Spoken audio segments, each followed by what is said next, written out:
చూస్ country delight, live better. ఇప్పుడే country delight app ని download చేసుకోండి. ప్రస్తుతం నాతో పాటు ఉన్నారు Telangana fire brand MLC Dasoju Shravan గారు.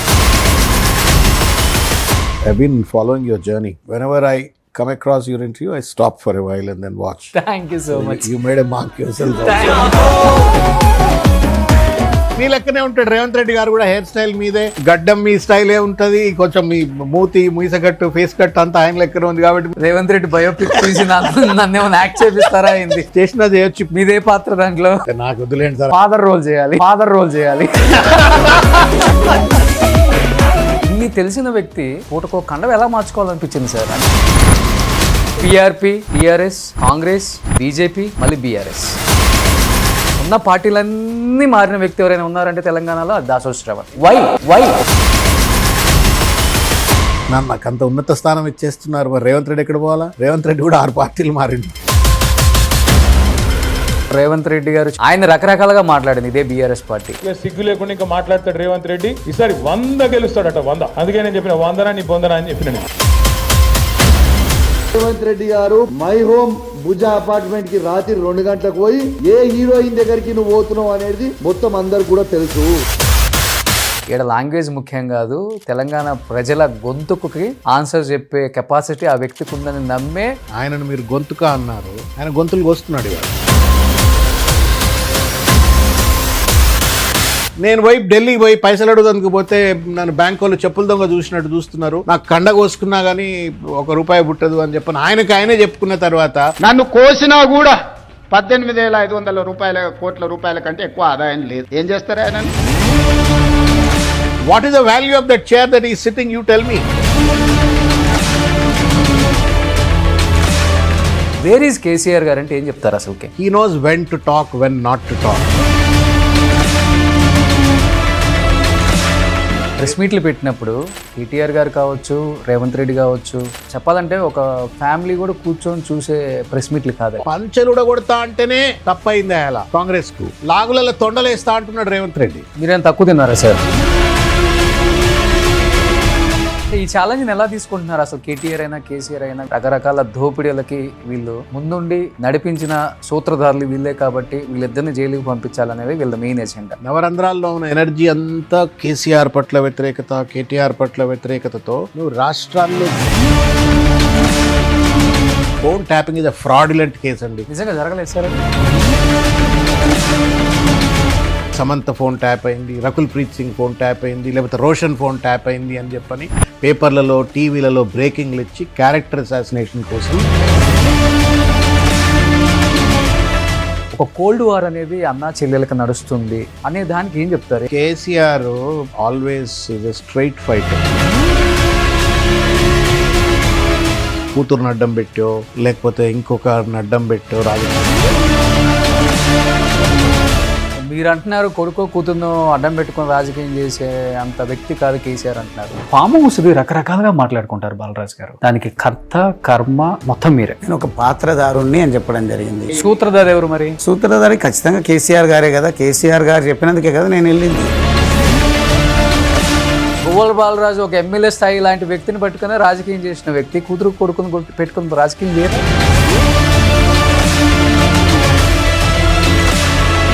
శ్రవణ్ గారు, పవన్ కళ్యాణ్ గారు ఇచ్చిన కాస్ట్ చూడండి ఒకసారి. 26,250 rupees, 2008. Hi hello, welcome to Suman TV. నేను మీ రోషన్. సో ప్రస్తుతం నాతో పాటు ఉన్నారు Telangana fire brand MLC Dasoju Shravan గారు. సో నమస్తే అండి. నమస్కారం. సో మంచి వాగ్దాటి, విషయ పరిజ్ఞానం ఉన్న వ్యక్తిగా 2 తెలుగు రాష్ట్రాలలో ఉన్న ప్రజలందరూ కూడా మిమ్మల్ని ఎక్కువ ఇష్టపడుతుంటారు. ఎస్, ఇష్టపడతారేమో తెలుసు అనుకుంటా. అంటే అందరికి వాగ్దాటి ఉంటుంది, కానీ ఆ విషయం మీద పరిజ్ఞానం అనేది చాలా తక్కువ మందికి ఉంటుంది. ఏదో రాళ్ళేసేస్తారు అందరూ. చాలామంది పొలిటీషియన్స్ తగిలితే తగిలింది, తగలకపోతే ట్రోల్ అవుతుంది. బట్ శ్రవణ్ గారిది అలా ఉండదు. ఆ విషయం మీద గ్రిప్ ఉంటుంది, సబ్జెక్ట్ మాట్లాడగలరు, ఉన్నదాన్ని ఏం చెప్పాలనుకున్న దాన్ని ప్రజలకి చేరువ చేస్తారు. ఎస్, మీరు కూడా అట్లే. నేను అయితే I been following your journey. Okay. Very sharp and very humorous, very invoking, okay. బాగా చేస్తారు ఇంటర్వ్యూస్ మీరు కూడా. నేను whenever I come across your interview I stop for a while and then watch. Thank you so much. You made a mark your cells also. Thank you. So మీరు నాకు certificate ఇచ్చేసారంటే seriously you do a good job. ఏదో అంటే క్యాజువల్గా అట్లా నడిపించేస్తారు చాలా shows. అంటే ప్రజలకు కావాల్సింది అదే. Particularly when you do to these celebrities and film personalities, you sail with them, you travel with them. ఏదో ప్రశ్న ఆన్సర్ లెక్క ఉండదు, అట్లా కలిసి జర్నీ చేసినట్టు ఉంటుంది మీకు. ఈ రోజు కూడా అలా వెళ్దామా మీతో కూడా? Let's hope. సో రెగ్యులర్గా వాడి వేడి చర్చ కాకుండా కోల్డ్ వార్ లాగా కాకుండా శ్రవణ్ గారిలో ఈ యాంగిల్ కూడా ఉందా, ఇది కదా మేము ఎక్స్పెక్ట్ చేసింది, ఇలా ఉంటారా రియల్ లైఫ్లో అనేది కూడా ప్రజలు తెలుసుకోవాలి. డెఫినెట్గా ఏ వ్యక్తికైనా ఉంటుంది. సో పరిస్థితులను బట్టి ఏదో మాట్లాడాల్సి వస్తుంది. వేరే పార్టీలో ఉన్నాం కాబట్టి ఇంకొక పార్టీలో ఉన్నప్పటికీ మన ఫ్యామిలీయో మన ఫ్రెండ్స్ అయినప్పటికి కూడా సో కౌంటర్స్ తప్పదు సహజంగా. ఎందుకంటే మీరు అదిగాక అన్ని పార్టీల నుంచి వచ్చినవారు, అన్ని పార్టీలతో ఒక జర్నీ ఉంది. మీ గురించి నేను చదువుతున్నప్పుడు తెలుసుకుంటున్నప్పుడు నాకు గూస్ బంప్స్ అనమాట. అంటే తెలంగాణలో ఇంత పరిజ్ఞానం ఉన్న ఒక వ్యక్తి, ఇంత చదువుకున్న వ్యక్తి, ఎన్నో సాధించిన ఒక వ్యక్తి, అలాంటి వ్యక్తి రాజకీయాల్లోకి వచ్చి వాళ్ళ చేత వీళ్ళ చేత కూడా అనిపించుకోవాల్సిన ఒక పరిస్థితి వచ్చినప్పుడు ఆ వ్యక్తికి లోపల ఎంత పెయిన్ ఉంటుందో కూడా బయట నుంచి కొంతమంది మీ గురించి తెలిసిన వాళ్ళు లేకపోతే మీ గురించి తెలుసుకోవాలని విక్కీలోనో లేకపోతే గూగుల్లోనో చూసిన వాళ్ళకి కొంచెం బాధ అనిపిస్తుంది కూడా. మీకు ఎలా అనిపిస్తుంది? ఫస్ట్ అసలు ఏం చెప్తారు దాని గురించి? అంటే మనమేం అంటే నేనేం వ్యక్తిగతంగా మహానుభావులకే రాళ్ల దెబ్బలు తగిలినాయి. People have crucified Jesus Christ. మనం అంత పెద్దోళ్ళం కాం కదా, కాబట్టి నిమిత్త మాత్రులము, ఆర్డినరీ సోల్స్. పబ్లిక్ లైఫ్లో ఉన్నప్పుడు you are always under scrutiny. మనమే ఒక అంశాన్ని 100 రకాలుగా ఆలోచిస్తాం. ఓకే. ఒకటే అంశాన్ని మనం 100 రకాలుగా ఆలోచిస్తాం.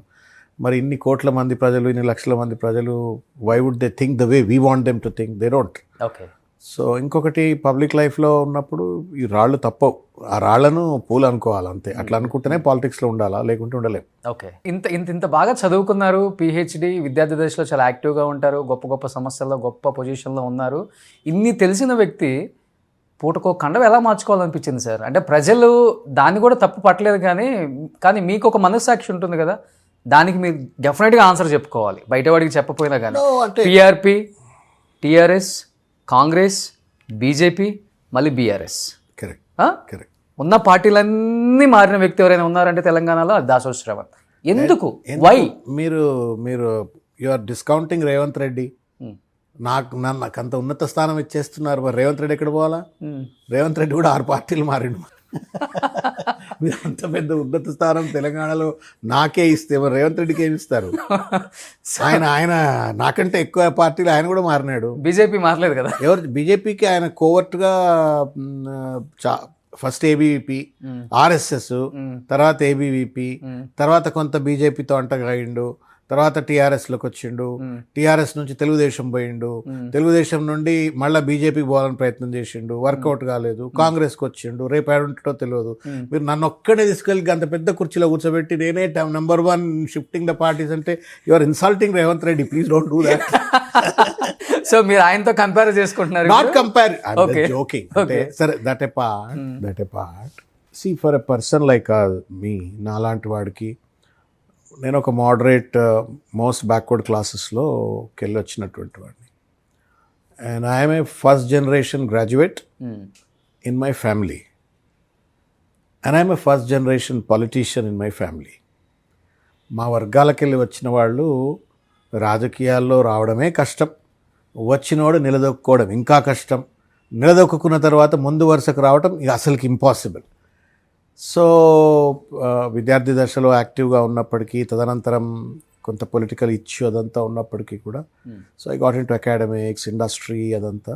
గాడ్ ఫాదర్ లేకపోతే పాలిటిక్స్లో సక్సెస్ కాము, లేకపోతే విపరీతమైన సంచులు లేకపోతే సరి అయిన స్థానం పాలిటిక్స్లో లభించదు అనేది మనకు జగద్విదితం. ఇది not only today but it is also there when we were students.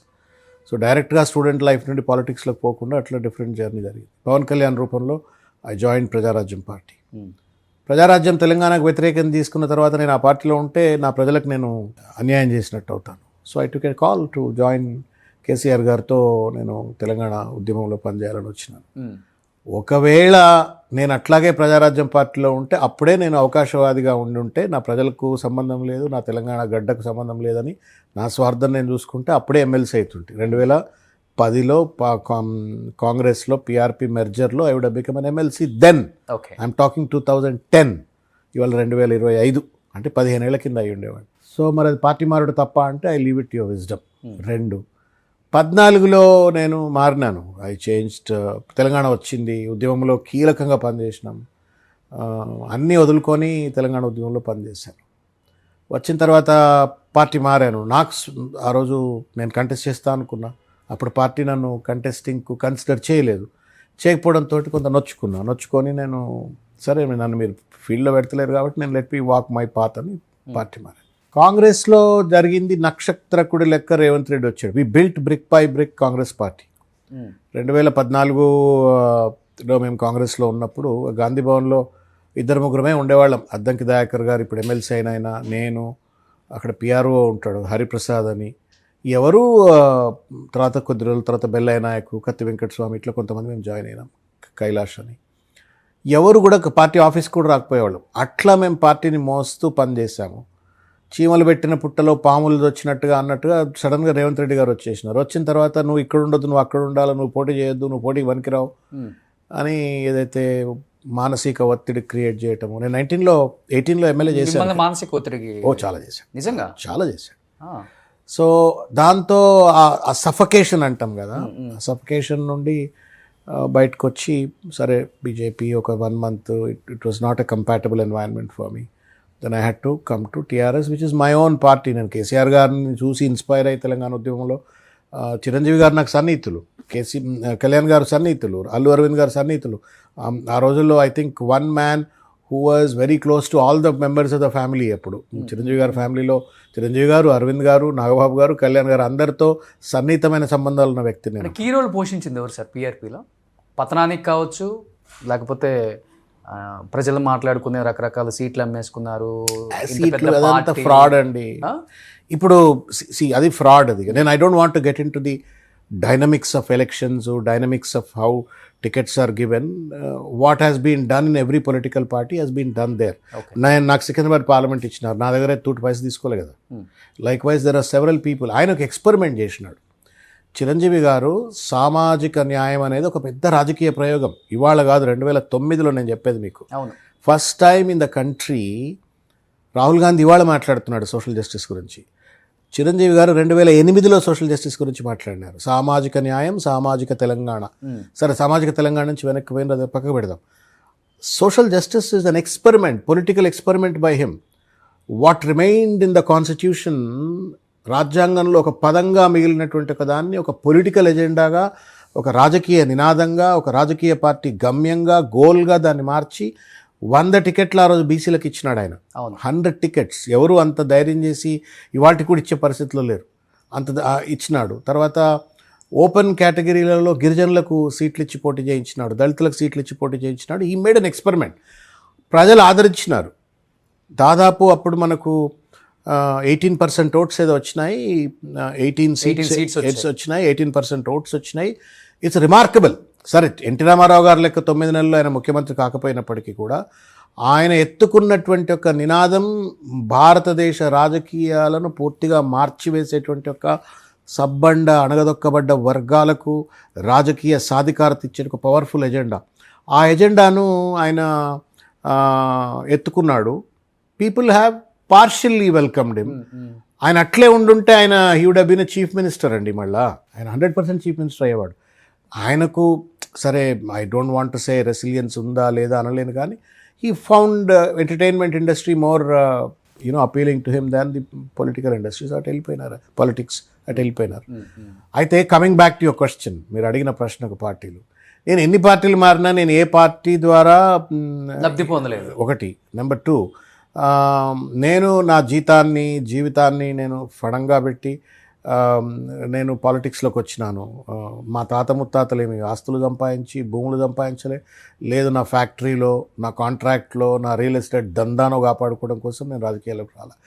I thought it is a ధర్మ.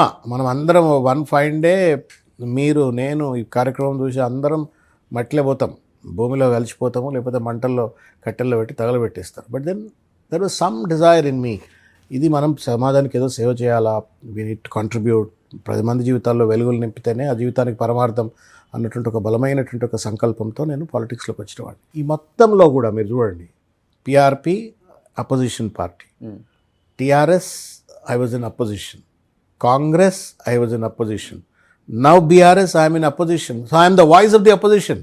మీరు యూ షుడ్ అప్రిషియేట్ మీ. అది నిరంతరంగా ప్రజల వాయిస్ ఆఫ్ అపోజిషన్ అంటే వాయిస్ ఆఫ్ పీపుల్, ప్రజల కోసం కొట్లాడేవాడు, ప్రజల సమస్యల గురించి కొట్లాడేవాడు ఆ ప్రతిపక్షంలోనే ఉంటాడు.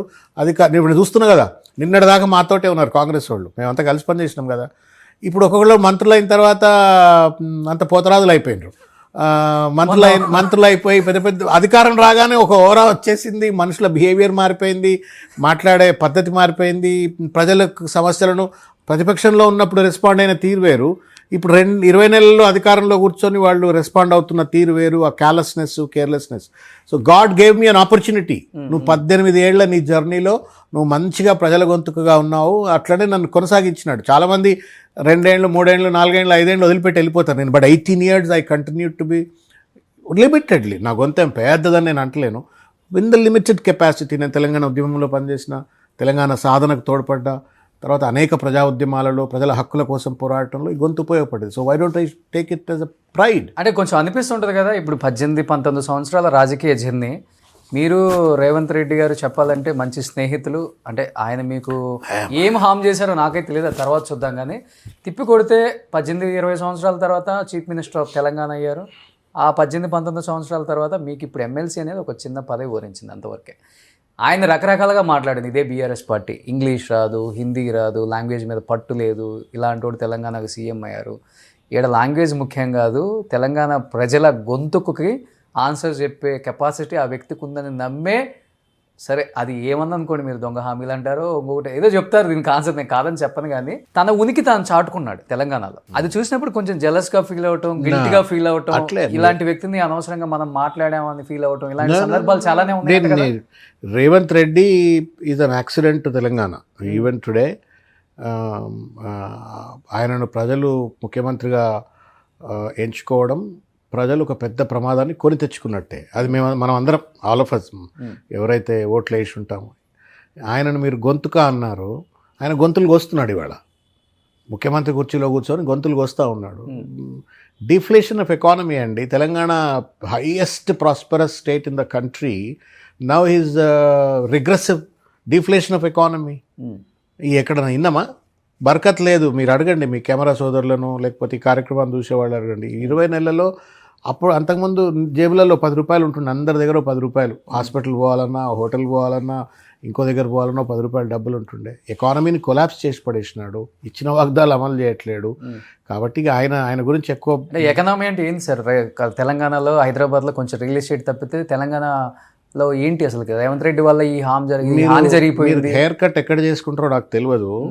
మీరు పోయి కొంత మోడరేట్గా ఉన్నటువంటి ఒక హెయిర్ కటింగ్ దుకాణం పోయి, ఎవరో పోయి ఎట్లా నడుస్తుంది వ్యాపారం అని అడిగితే చెప్తాడు మీకు. ఇవాళ హెయిర్ కటింగ్కి రేవంత్ రెడ్డికి కూడా సంబంధం ఉంటుందా? ఎక్కువ గవర్నమెంట్కి సంబంధం ఉంటుంది.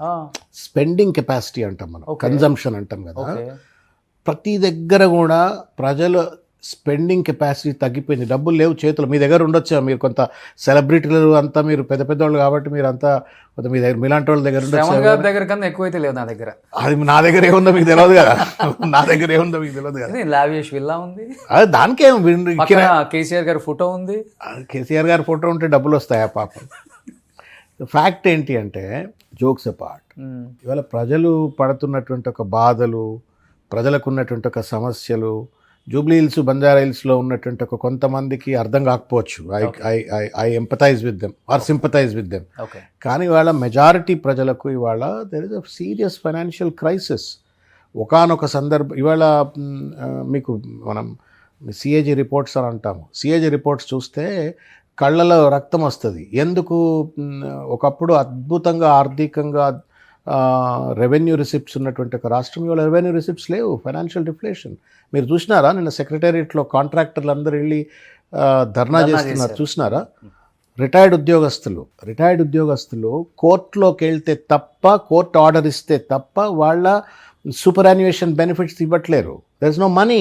సెటిల్మెంట్లకు, దందాలకు ప్రభుత్వం పాల్పడుతూ ఉంది తప్ప ప్రజలకు ఇచ్చిన వాగ్దానాలు అమలు చేయడంలో పూర్తిగా వైఫల్యం. So coming back to, so మళ్ళా మీరు coming back to, I'm not jealous of him and I will not be number 1. Number 2, ముమ్మాటికి ఆయన కాంగ్రెస్ పార్టీని కబళించేసినాడు.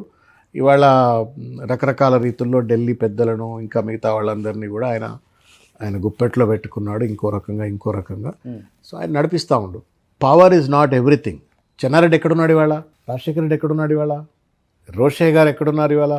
నీలం సంజీవ్ రెడ్డి గారు ఎక్కడున్నారు ఇవాళ? End of the day, by sitting on the chair is not important. ఆ కుర్చీలో కూర్చున్న తర్వాత ఆ కుర్చీకి నువ్వు ఏం గౌరవం తెచ్చినావు? చెప్పుల దొంగను చూసినట్టు చూస్తుండ్రు అని రేవంత్ రెడ్డి గారు అన్నారా? రోషన్ గారు, మీరు ఎందుకో కొంచెం మీకు పెయిన్ ఉన్నట్టుంది. రేవంత్ రెడ్డి గారిని ఎక్కువ అంటున్నారు, కొంచెం ఏదో పెయిన్ ఉంది మీకు. ఉంది కొంచెం, నాకు అనిపిస్తుంది మీ ఫేషియల్ ఎక్స్ప్రెషన్ చూస్తేనే అనిపిస్తుంది కొంచెం పెయిన్ ఉందని. కాదు, నేను ఏమైనా కాంగ్రెస్ అభ్యర్థిని తీసుకున్నానా? లేదు, ఏం తీసుకోకుండా ఏదో ప్రేమ ఉండొచ్చు కదా. మీ లెక్కనే ఉంటాడు రేవంత్ రెడ్డి గారు కూడా. హెయిర్ స్టైల్ మీదే, గడ్డం మీ స్టైలే ఉంటుంది, కొంచెం మీ మూతి, మీసగట్టు, ఫేస్ కట్ అంతా ఆయన లెక్కనే ఉంది కాబట్టి మీకు ఏమైనా బాధ అవుతుందో నాకు తెలియదు. But the fact the matter is, ఆయన ఏమన్నారు చెప్పు రోషన్ గారు?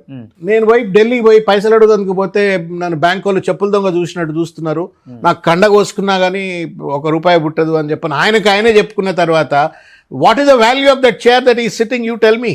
ఆ కుర్చీకి ఏం విలువ, ఆయనకేం విలువ ఆయన ఆపాదించుకున్నాడు? ఆయనకాయనే విలువ ఆపాదించుకున్నప్పుడు ఎవరు గౌరవిస్తారు? నేను ఒకటే చెప్తాను సార్, రాజకీయాలు పదవులు కాదు, రాజకీయాలు ఎంతమందికి సేవ చేసినామని చెప్పని, ఎంతమంది జీవితాల్లో వెలుగులు నింపినామని చెప్పని. కేసీఆర్ చెప్తాడు, ఇఫ్ యూ ఆస్క్ కేసీఆర్, సరే కొంతమందికి నచ్చొచ్చు, నచ్చకపోవచ్చు, బట్ ద డేటా స్పీక్స్ కదా, నంబర్స్ మాట్లాడతాయి కదా. ఇదే తెలంగాణ గడ్డ ఒకప్పుడు పూర్తిగా వెనుకబడ్డటువంటి ఒక రాష్ట్రం. 2013లో అప్పుడున్నటువంటి ఒక యూపీఏ ప్రభుత్వం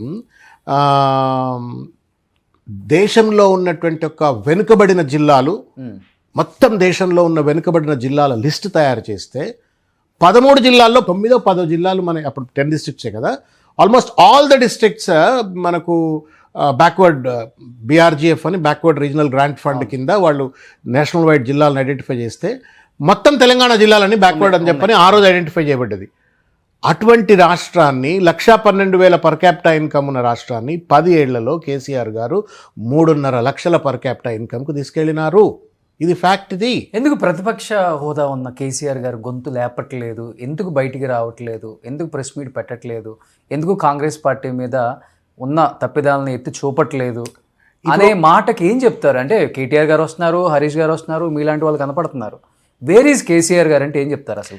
KCR is there in every person. Shravan మాట్లాడుతుందంటే కేసీఆర్ స్ఫూర్తే, వారి స్ఫూర్తే. కేటీఆర్ మాట్లాడినా, ఇంకోరు మాట్లాడినా, he knows when to talk, when not to talk. మీరు తెలంగాణ మూమెంట్లో కూడా చాలా మందికి ఇట్లనే వేర్ ఈజ్ కేసీఆర్ అని చెప్పని చాలా మంది అనేటోళ్ళు.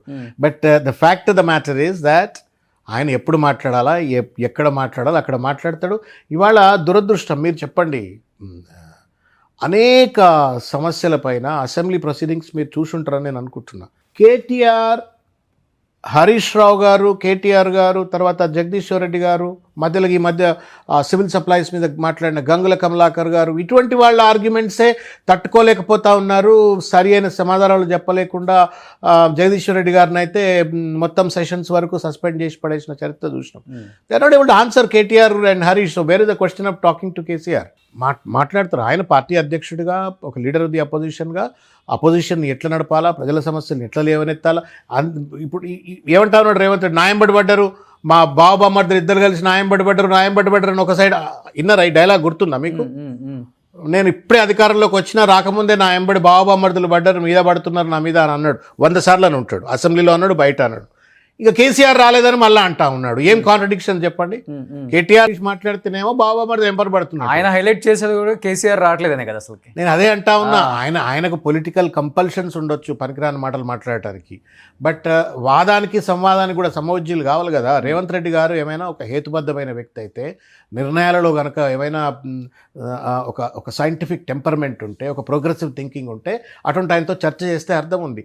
అసెంబ్లీలో ఏం మాట్లాడుతున్నాడో తెలియదు, అసెంబ్లీలో అడిగిన ప్రశ్నలకు సమాధానం చెప్పడు. అదొక దుర్యోధన సభ లెక్క రేవంత్ రెడ్డి గారు నడుపుతా ఉన్నారు. దానికి కేసీఆర్ ఎందుకు రావట్లేదు, నాతో కొట్లాడతలేదని చెప్పని మాట్లాడతాం. అంటే చదువుకున్న వ్యక్తిగా చెప్పండి, ఒక పరిమితి దాటిపోయింది కదా. ప్రెస్ మీట్లు పెట్టినప్పుడు కేటీఆర్ గారు కావచ్చు, రేవంత్ రెడ్డి కావచ్చు, చెప్పాలంటే ఒక ఫ్యామిలీ కూడా కూర్చొని చూసే ప్రెస్ మీట్లు కాదు. పాలిటిక్స్ అట్లా తయారైపోయి డిగ్రేడ్ ఇంత వరస్ట్ గానా సార్? అన్ఫార్చునేట్. ఇంత worst గానా? నాకు బాగా గుర్తు వేరే మాట అంటే, పవన్ కళ్యాణ్ గారు ఇందిరా పార్క్ దగ్గర ఒక ధర్నా చేసినాం మేము. ఉమ్. ధర్నా చేసినప్పుడు ఇది ఫస్ట్ టైం, అది ఒక పెద్ద అగ్రెసివ్ డైలాగ్. ఎన్టీ రామారావు టైంలో కుక్క మూతి పిందెలు అవి ఇవి అని అన్నప్పుడు పీపుల్ ఎంజాయిడ్ ఇట్. ఆ తెలుగు గౌరవం పేరు మీద, ఆత్మగౌరవం పేరు మీద నడిచిపోయింది. అది ఎన్టీ రామారావు గారి స్టేచరు దానికి అట్లా సెట్ అయిపోయింది. కళ్యాణ్ గారు ఒక మాట అన్నారు అప్పుడు, పంచలు ఉడదీసి. అప్పుడేదో ఒక ఇన్సిడెంట్ జరిగిందండి. ఏంటి అంటే, గాంధీ భవన్ వెనుక ఉన్నటువంటి ఒక కాలనీలో అప్పుడు రాజశేఖర రెడ్డి గారు ముఖ్యమంత్రి, ఆ ఇండ్లన్నీ కూల్చేసినారు. కూల్చేసి వాళ్ళకి ఎక్కడనో అక్కడ ఇందిరాభవన్ కట్టడం కోసం అని చెప్పని అక్కడ ఉన్నటువంటి ఒక వాళ్ళందరినీ కూల్చేసి వాళ్ళకి ఒక డబుల్ బెడ్రూమ్ ఇల్లు కట్టించినారు.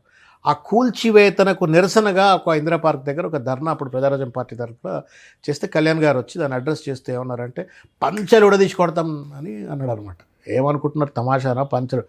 పంచలు ఉడదీసి కొడతాం అన్నందుకు ఇమీడియట్గా అప్పుడు యూత్ కాంగ్రెస్, మొత్తం ఉమ్మడి ఆంధ్రప్రదేశ్ యూత్ కాంగ్రెస్, సుధాకర్ గారు అని ఉంటారు, వచ్చి ప్రజారాజ్యం పార్టీ రోడ్ నెంబర్ 45 ఉంటుంది మీద అటాక్ వచ్చిండ్రు. మేమంతా బయట కూర్చున్నాం, కళ్యాణ్ గారు మేమంతా బయట రండి చూసుకుందాం ఏందని చెప్పని కూర్చున్నాం. సరే, తోపులాట అయింది. నరసింహరావు అని అప్పుడు ఇన్స్పెక్టర్ ఉండే జూబ్లీహిల్స్, ఏదైనా చేసిండు, డిస్పర్స్ చేసిండు, ఎలగొట్టిండు. సరే, దే అలౌడ్ 100 మందిని 1000 మందిని అడదాకా రానిచ్చేటందుకు కుట్ర అప్పుడు పోలీసు చేసింది. అదే జరిపింది. నేనేమంటున్నా అంటే, పంచలుడ కొడతా అంటేనే తప్పయింది అలా కాంగ్రెస్కు. లాగులలో తొండలేస్తా అంటున్నాడు రేవంత్ రెడ్డి. మీరేం తక్కువ తిన్నారా సార్? న్యాచురల్లీ కదా. ఇది ప్రాబ్లం ఏంటి అంటే, చూడండి, ఇది ఒక్కటి సపోర్ట్ చేయదు. ఇది దురదృష్టం ఏంటి అంటే, పాలిటిక్స్లో బూతు తర్వాత ప్రజలకు సంబంధం లేనటువంటి ఒక అంశాల పట్ల ఇష్టం వచ్చినట్టు మాట్లాడుకోవడం కరెక్ట్ కాదు. బట్ అన్ఫార్చునేట్లీ మీరు కేటీఆర్ గారి భాష లేకపోతే హరీష్ రావు గారి భాష, మీరు రేవంత్ రెడ్డి గారి భాషను కంపేర్ చేస్తే అది ఎవరు టీవీ పెడతలేరు. రేవంత్ రెడ్డి గారు రాగానే బంద్ చేసుకుంటున్నారు. ఎందుకురా ఆయన ఎంత అనవసరమైన భాష అని. ఆయన అంతే ఉన్నారు, కింద ఉన్న మినిస్టర్లు కూడా అంతే ఉన్నారు సార్. ఇప్పుడు యథా రాజా తదా ప్రజ, why do you find phone tapping అప్పుడు కొండా సురేఖ గారి మీద చాలా గౌరవం ఉండేది అందరికి వ్యక్తిగత. ఏం చెప్పండి, అది ఎంత అన్యాయం చెప్పండి. నాగార్జున గారి ఇష్యూ మీద అట్లా మాట్లాడటం అనేది నాట్ ఓన్లీ పాలిటీషియన్స్ అండి, అన్ఫార్చునేట్లీ ఈవెన్ మీడియా హౌసెస్. ఇప్పుడు ఎవరికి హక్కు ఇచ్చినాడు? ఆడపిల్లలు, వాళ్ళు సినిమా ఇండస్ట్రీలో పనిచేసే ఆడపిల్లలు, వాళ్ళు ఏదో వాళ్ళ వృత్తి వాళ్ళది. నువ్వు వాళ్ళను పట్టుకొచ్చి రాజకీయ నాయకులకు లింక్ పెట్టి లేని సంబంధాలు బంధాలు అంటగట్టి మీమ్స్ చేసి, కామిక్స్ చేసి, పోస్టర్లు పెట్టి, చిల్లరమల్లలు పెట్టి దాన్ని ఫ్రీడమ్ ఆఫ్ ఎక్స్ప్రెషన్ అని మీడియా, ఫ్రీడమ్ ఆఫ్ ఎక్స్ప్రెషన్ అని చెప్పని పాలిటీషియన్స్. కొండ సురేఖ గారు ఇప్పుడు ఏమైంది, now notice has been served, defamatory notice ఆమెకు. సో అంటే అగ్లీ. నేను ఎప్పుడు చెప్తుండేవాడిని, రాజకీయాల్లో ఉన్నటువంటి వాళ్ళ పట్ల కొంత ఒక వ్యతిరేక భావం, తర్వాత ఒక పలచన భావం, గౌరవం తగ్గిపోవడం అనేది కన్సిస్టెంట్గా జరుగుతూ ఉంది. ఈ మధ్య కాలంలో ఇంకెక్కువ జరుగుతూ ఉంది because of the kind of language. మొన్న ఎవరో మాట్లాడుతూ కేసీఆర్ గారు ఒక ఉద్యమానికి ప్రతీకగా, కోట్ల మంది ప్రజల యొక్క భావాలకు 70 ఏళ్ళు గణదొక్కబడ్డ తెలంగాణ ఇది. 60-70 ఏళ్ళు గణదొక్కబడ్డ తెలంగాణ, హక్కులు కోల్పోయిన తెలంగాణ, నీళ్లు లేక, నిధులు లేక, నియామకాలు లేక అణచివేతకు గురైన తెలంగాణ. ఆ భావోద్వేగాన్ని దానికి సంబంధించినట్లు ఒక పెద్ద మనుషుల యొక్క మాట్లాడే మాటలకు ఇవాళ రేవంత్ రెడ్డి గారు మాట్లాడినా, ఇంకెవరు మాట్లాడినా, ఇట్స్ అబ్సర్డ్. ఇది ఇట్ వోంట్ రియలీ హెల్ప్. మాట్లాడేటోళ్ళకు హెల్ప్ చేయదు, ప్రజలకు ఏం హెల్ప్ చేయదు, ప్రభుత్వాలకు. ఈ ఛాలెంజ్ని ఎలా తీసుకుంటున్నారు అసలు? కేటీఆర్ అయినా కేసీఆర్ అయినా వీళ్ళిద్దరిని అరెస్ట్ చేయటమే, జైలుకి పంపటమే మా ప్రధాన లక్ష్యం, మా ప్రధాన ధ్యేయం. ఇది జరుగుతుంది, త్వరలోనే జరుగుతుంది, చూస్తారు తెలంగాణ ప్రజానీకం. కాళేశ్వరం మీద కావచ్చు, రకరకాల దోపిడీలకి వీళ్ళు ముందుండి నడిపించిన సూత్రధారులు వీళ్ళే కాబట్టి వీళ్ళిద్దరిని జైలుకి పంపించాలనేది వీళ్ళ మెయిన్ ఎజెండా. వీళ్ళే అవకాశం ఉంటుందని. 20 నెలలు అయింది. ఏం ప్రూవ్ చేసినారు చెప్పండి? మీరు 20 నెలలుగా మీరు ఏం ప్రూవ్ చేయకపోగా మొత్తం నవరంధ్రాలలో ఉన్నటువంటి ఒక శక్తి, all human energy is in all the holes of the body.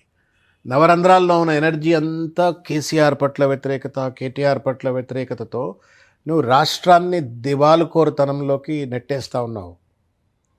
All your పొద్దున్న లేవగానే కేసీఆర్, పొద్దున్న లేవగానే కేటీఆర్, పొద్దున్న లేవగానే హరీష్ రావు, ఇంకా వీళ్ళని ఎట్లా నేను ఇబ్బంది పెట్టాలా, వీళ్ళని ఎట్లా బదనాం చేయాలా అన్నటువంటి ఒక ఆలోచనతో రేవంత్ రెడ్డి గారు గవర్నెన్స్ మీద పట్టు రావట్లేదు, సంపద సృష్టించలేకపోతున్నాడు, ఇచ్చిన వాగ్దానాలను అమలు లేకపోతున్నాడు, తెలంగాణ ప్రతిష్టను పూర్తిగా కూడా దిగజార్చేటువంటి ఒక ప్రయత్నం చేస్తూ ఉన్నాడు. ఒకటి. రెండవది, 20 నెలలు అయింది, అనేక ప్రయత్నాలు చేసినారు. ఈవీ ఫార్ములా కేస్ అని, తర్వాత ఎలక్ట్రిసిటీ కాంట్రాక్ట్స్ అని, తర్వాత కాళేశ్వరం అని, ఇవని అవని ఏదో రకరకాలైనటువంటి ఒక ఫోన్ ట్యాపింగ్ అని. Phone tapping is a fraudulent case అండి. నిజంగా జరగలేదు సార్ అది. రేవంత్ ఇంటి పక్కనే పెట్టారు, అదంతా ఫ్రాడ్ అండి. అక్కడక్కడ వెహికల్ చుట్టూ తిరుగుతూ ఇమాజిన్ నిద్రపోయి ఏమైనా కలలుగా అంటున్నారేమో నాకు తెలియదు, కానీ ఇట్ ఈస్ ఇంప్రాక్టికల్ థింగ్. అందులో ఇప్పుడు అరెస్ట్ అయిన వాళ్ళు కూడా చాలామంది రేవంత్ రెడ్డి పూర్వాశ్రమంలో పనిచేసిన, విద్యార్థి పరిషత్లో పనిచేసిన వాళ్ళే వాళ్ళు కూడా. భుజంగరావు, ప్రణీత్, తర్వాత తిరుపతి అన్న వాళ్ళంతా పాత ఏవీపీ కార్యకర్తలు, ఉస్మాన్ యూనివర్సిటీ విద్యార్థులు వాళ్ళు కూడా. వాళ్ళు కొంత నీతి నియమాలకు పడ్డవాళ్ళే. రెండవది ఏంటి అంటే, మీలాంటి వాళ్ళు అంటే అన్ఫార్చునేట్లీ ఆ ఫోన్ ట్యాపింగ్ కేసును వెరీ పెరిఫెరల్గా, సూపర్ఫిషియల్గా చూసి ఫోన్ ట్యాపింగ్ చేసిండట, ఇంటి పక్కనే ఇంటర్సెప్ట్ చేసిండట అనగానే అట్లే నమ్మేసి మనం అట్లనే మీడియాలో చూపెడతా ఉన్నాము. But one has to look at that whole case in to a serious research అండి. ఇవాళ అంతా మంత్రుల ఫోన్ ట్యాపింగ్ చేస్తున్నది అని చెప్పని మీకు I think it is first post Vasu గారు అని ఒక పెద్ద national editor for Indian Express గ్రూప్కు నేషనల్ ఎడిటర్ ఉండే, ఆయనది ఒక జర్నల్లో పబ్లిష్ అయింది. తర్వాత మిగతా పేపర్లో కూడా పెద్ద ఎత్తున వచ్చింది. కోమటిరెడ్డి వెంకటరెడ్డి గారు అంటే మనకు అర్థమైంది అది. కోమటిరెడ్డి వెంకటరెడ్డి గారు ఉత్తమ్ రెడ్డి కుమార్ గారి యొక్క కన్వర్జేషన్ను రేవంత్ రెడ్డి గారు ఇని నా ప్రభుత్వాన్ని కూల్చే కుట్ర చేస్తున్నారు అని చెప్పని ఇంకొక మంత్రిని పంపించి ఏదో వాళ్ళను సెట్ చేసుకుంటున్నాడు. మీరు నిజంగా మీకు చాలామంది మీరు ఫ్రెండ్స్ ఉంటారు కదా, ఇప్పుడు ఎమ్మెల్యేలు, మంత్రులు, తెలిసిన వాళ్ళు, ఫ్రెండ్స్. భట్టి గారు చెప్పారు కదా, మా ఫోన్ ట్యాపింగ్ చేస్తున్నారు లేదా మేము చెప్పాలి, మా ఫోన్ ట్యాపింగ్ చేశారని మేము చెప్పామని కేటీఆర్ గారు కౌంటర్ ఇచ్చారు కదా ఆయన ఆల్రెడీ. ఎవరు? భట్టి గారు. Can you say that weather your phone is tapped? చెప్పగలుగుతారా? చెప్పలేము. మరి ఎట్ట చెప్తాడు ఆయన? నా ఫోన్ ట్యాప్ అవుతుందని ఎట్ట చెప్తాడు? చెప్పండి. ఫోన్ ట్యాప్ అవుతుందని మీకు తెలిసే విధంగా ట్యాప్ అయితే ఇక ఫోన్ ట్యాపింగ్ ఎందుకు అవుతుందండి? అది ఈ టెలిఫోన్ ట్యాపింగ్ చేయాలా అంటే చట్టం ప్రకారంగా, ఇండియన్ టెలిగ్రాఫ్ యాక్ట్ ప్రకారంగా ఎస్ఐబి కానీ లేకపోతే ఇంటెలిజెన్స్ చీఫ్ కానీ ఒకవేళ పలానా నెంబర్లు మేము ఇంటర్సెప్ట్ చేయవలసిన అవసరం ఉంది అని అన్నప్పుడు ఆ recommendation of the SIB or ఇంటెలిజెన్స్ను అప్రూవ్ చేయవలసింది ఎవరు అంటే home secretary, chief secretary, DGP, ఈ ముగ్గురు కమిటీ అప్రూవ్ చేయాలా. అంటే ఎవరు? ఇవాళ రవి గుప్తా గారు, మహేందర్ రెడ్డి గారు, శాంతి కుమార్ గారు, ఇంకా ఎవరైనా, these are the level of people who are suppose to approve. ఈ సిట్ని ఎవరు అపాయింట్ చేసినారు? ఒక డీసీపీ అపాయింట్ చేసినాడు.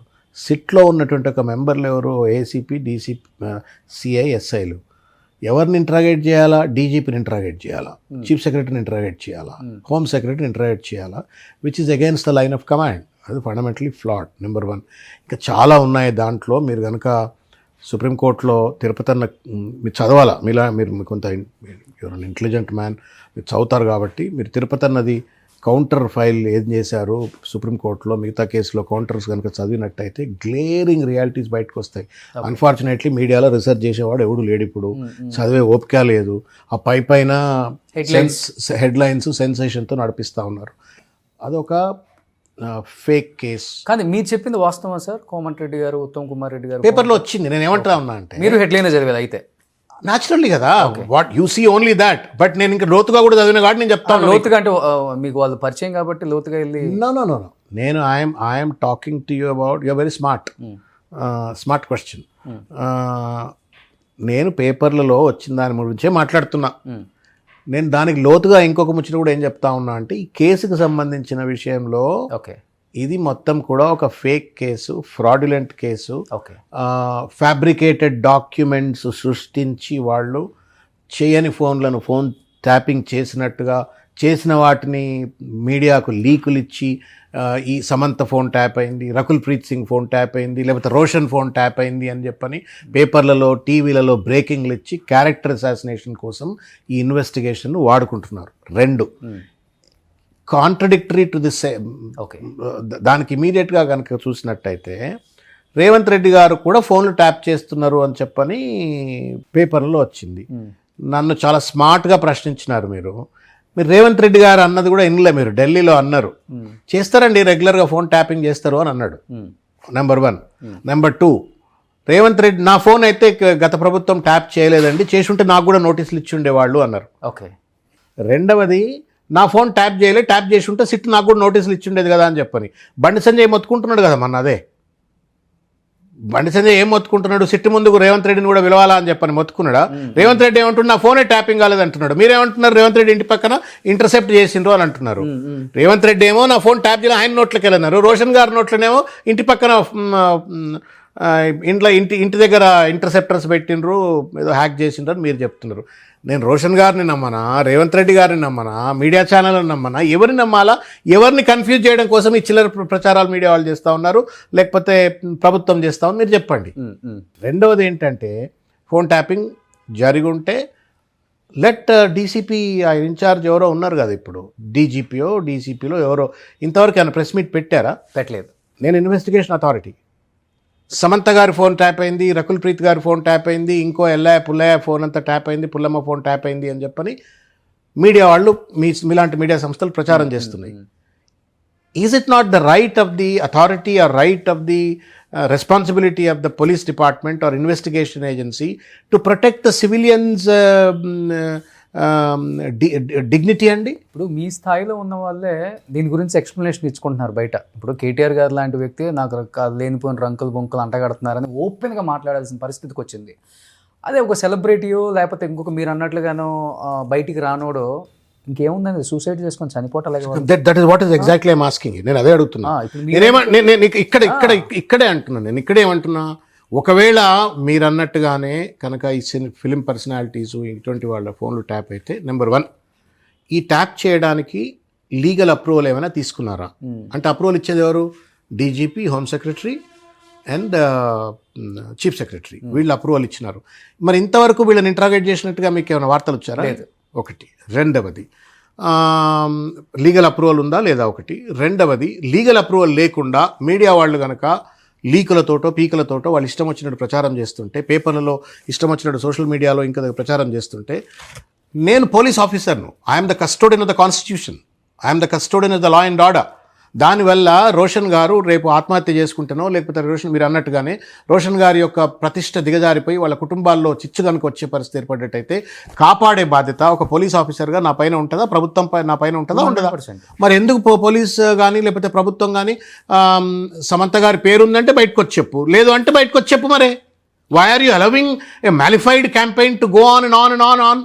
నెట్ఫ్లిక్స్ సిరీస్ లెక్క రోజుకొక వెబ్ సిరీస్ వదిలిపెట్టినట్టు ఎందుకు వదిలిపెడతా ఉన్నారు మీరు? 2 months ఇదే నడిచింది సార్. 20 months sir. ఇప్పుడు కొంచెం గోయింగ్ ఆన్.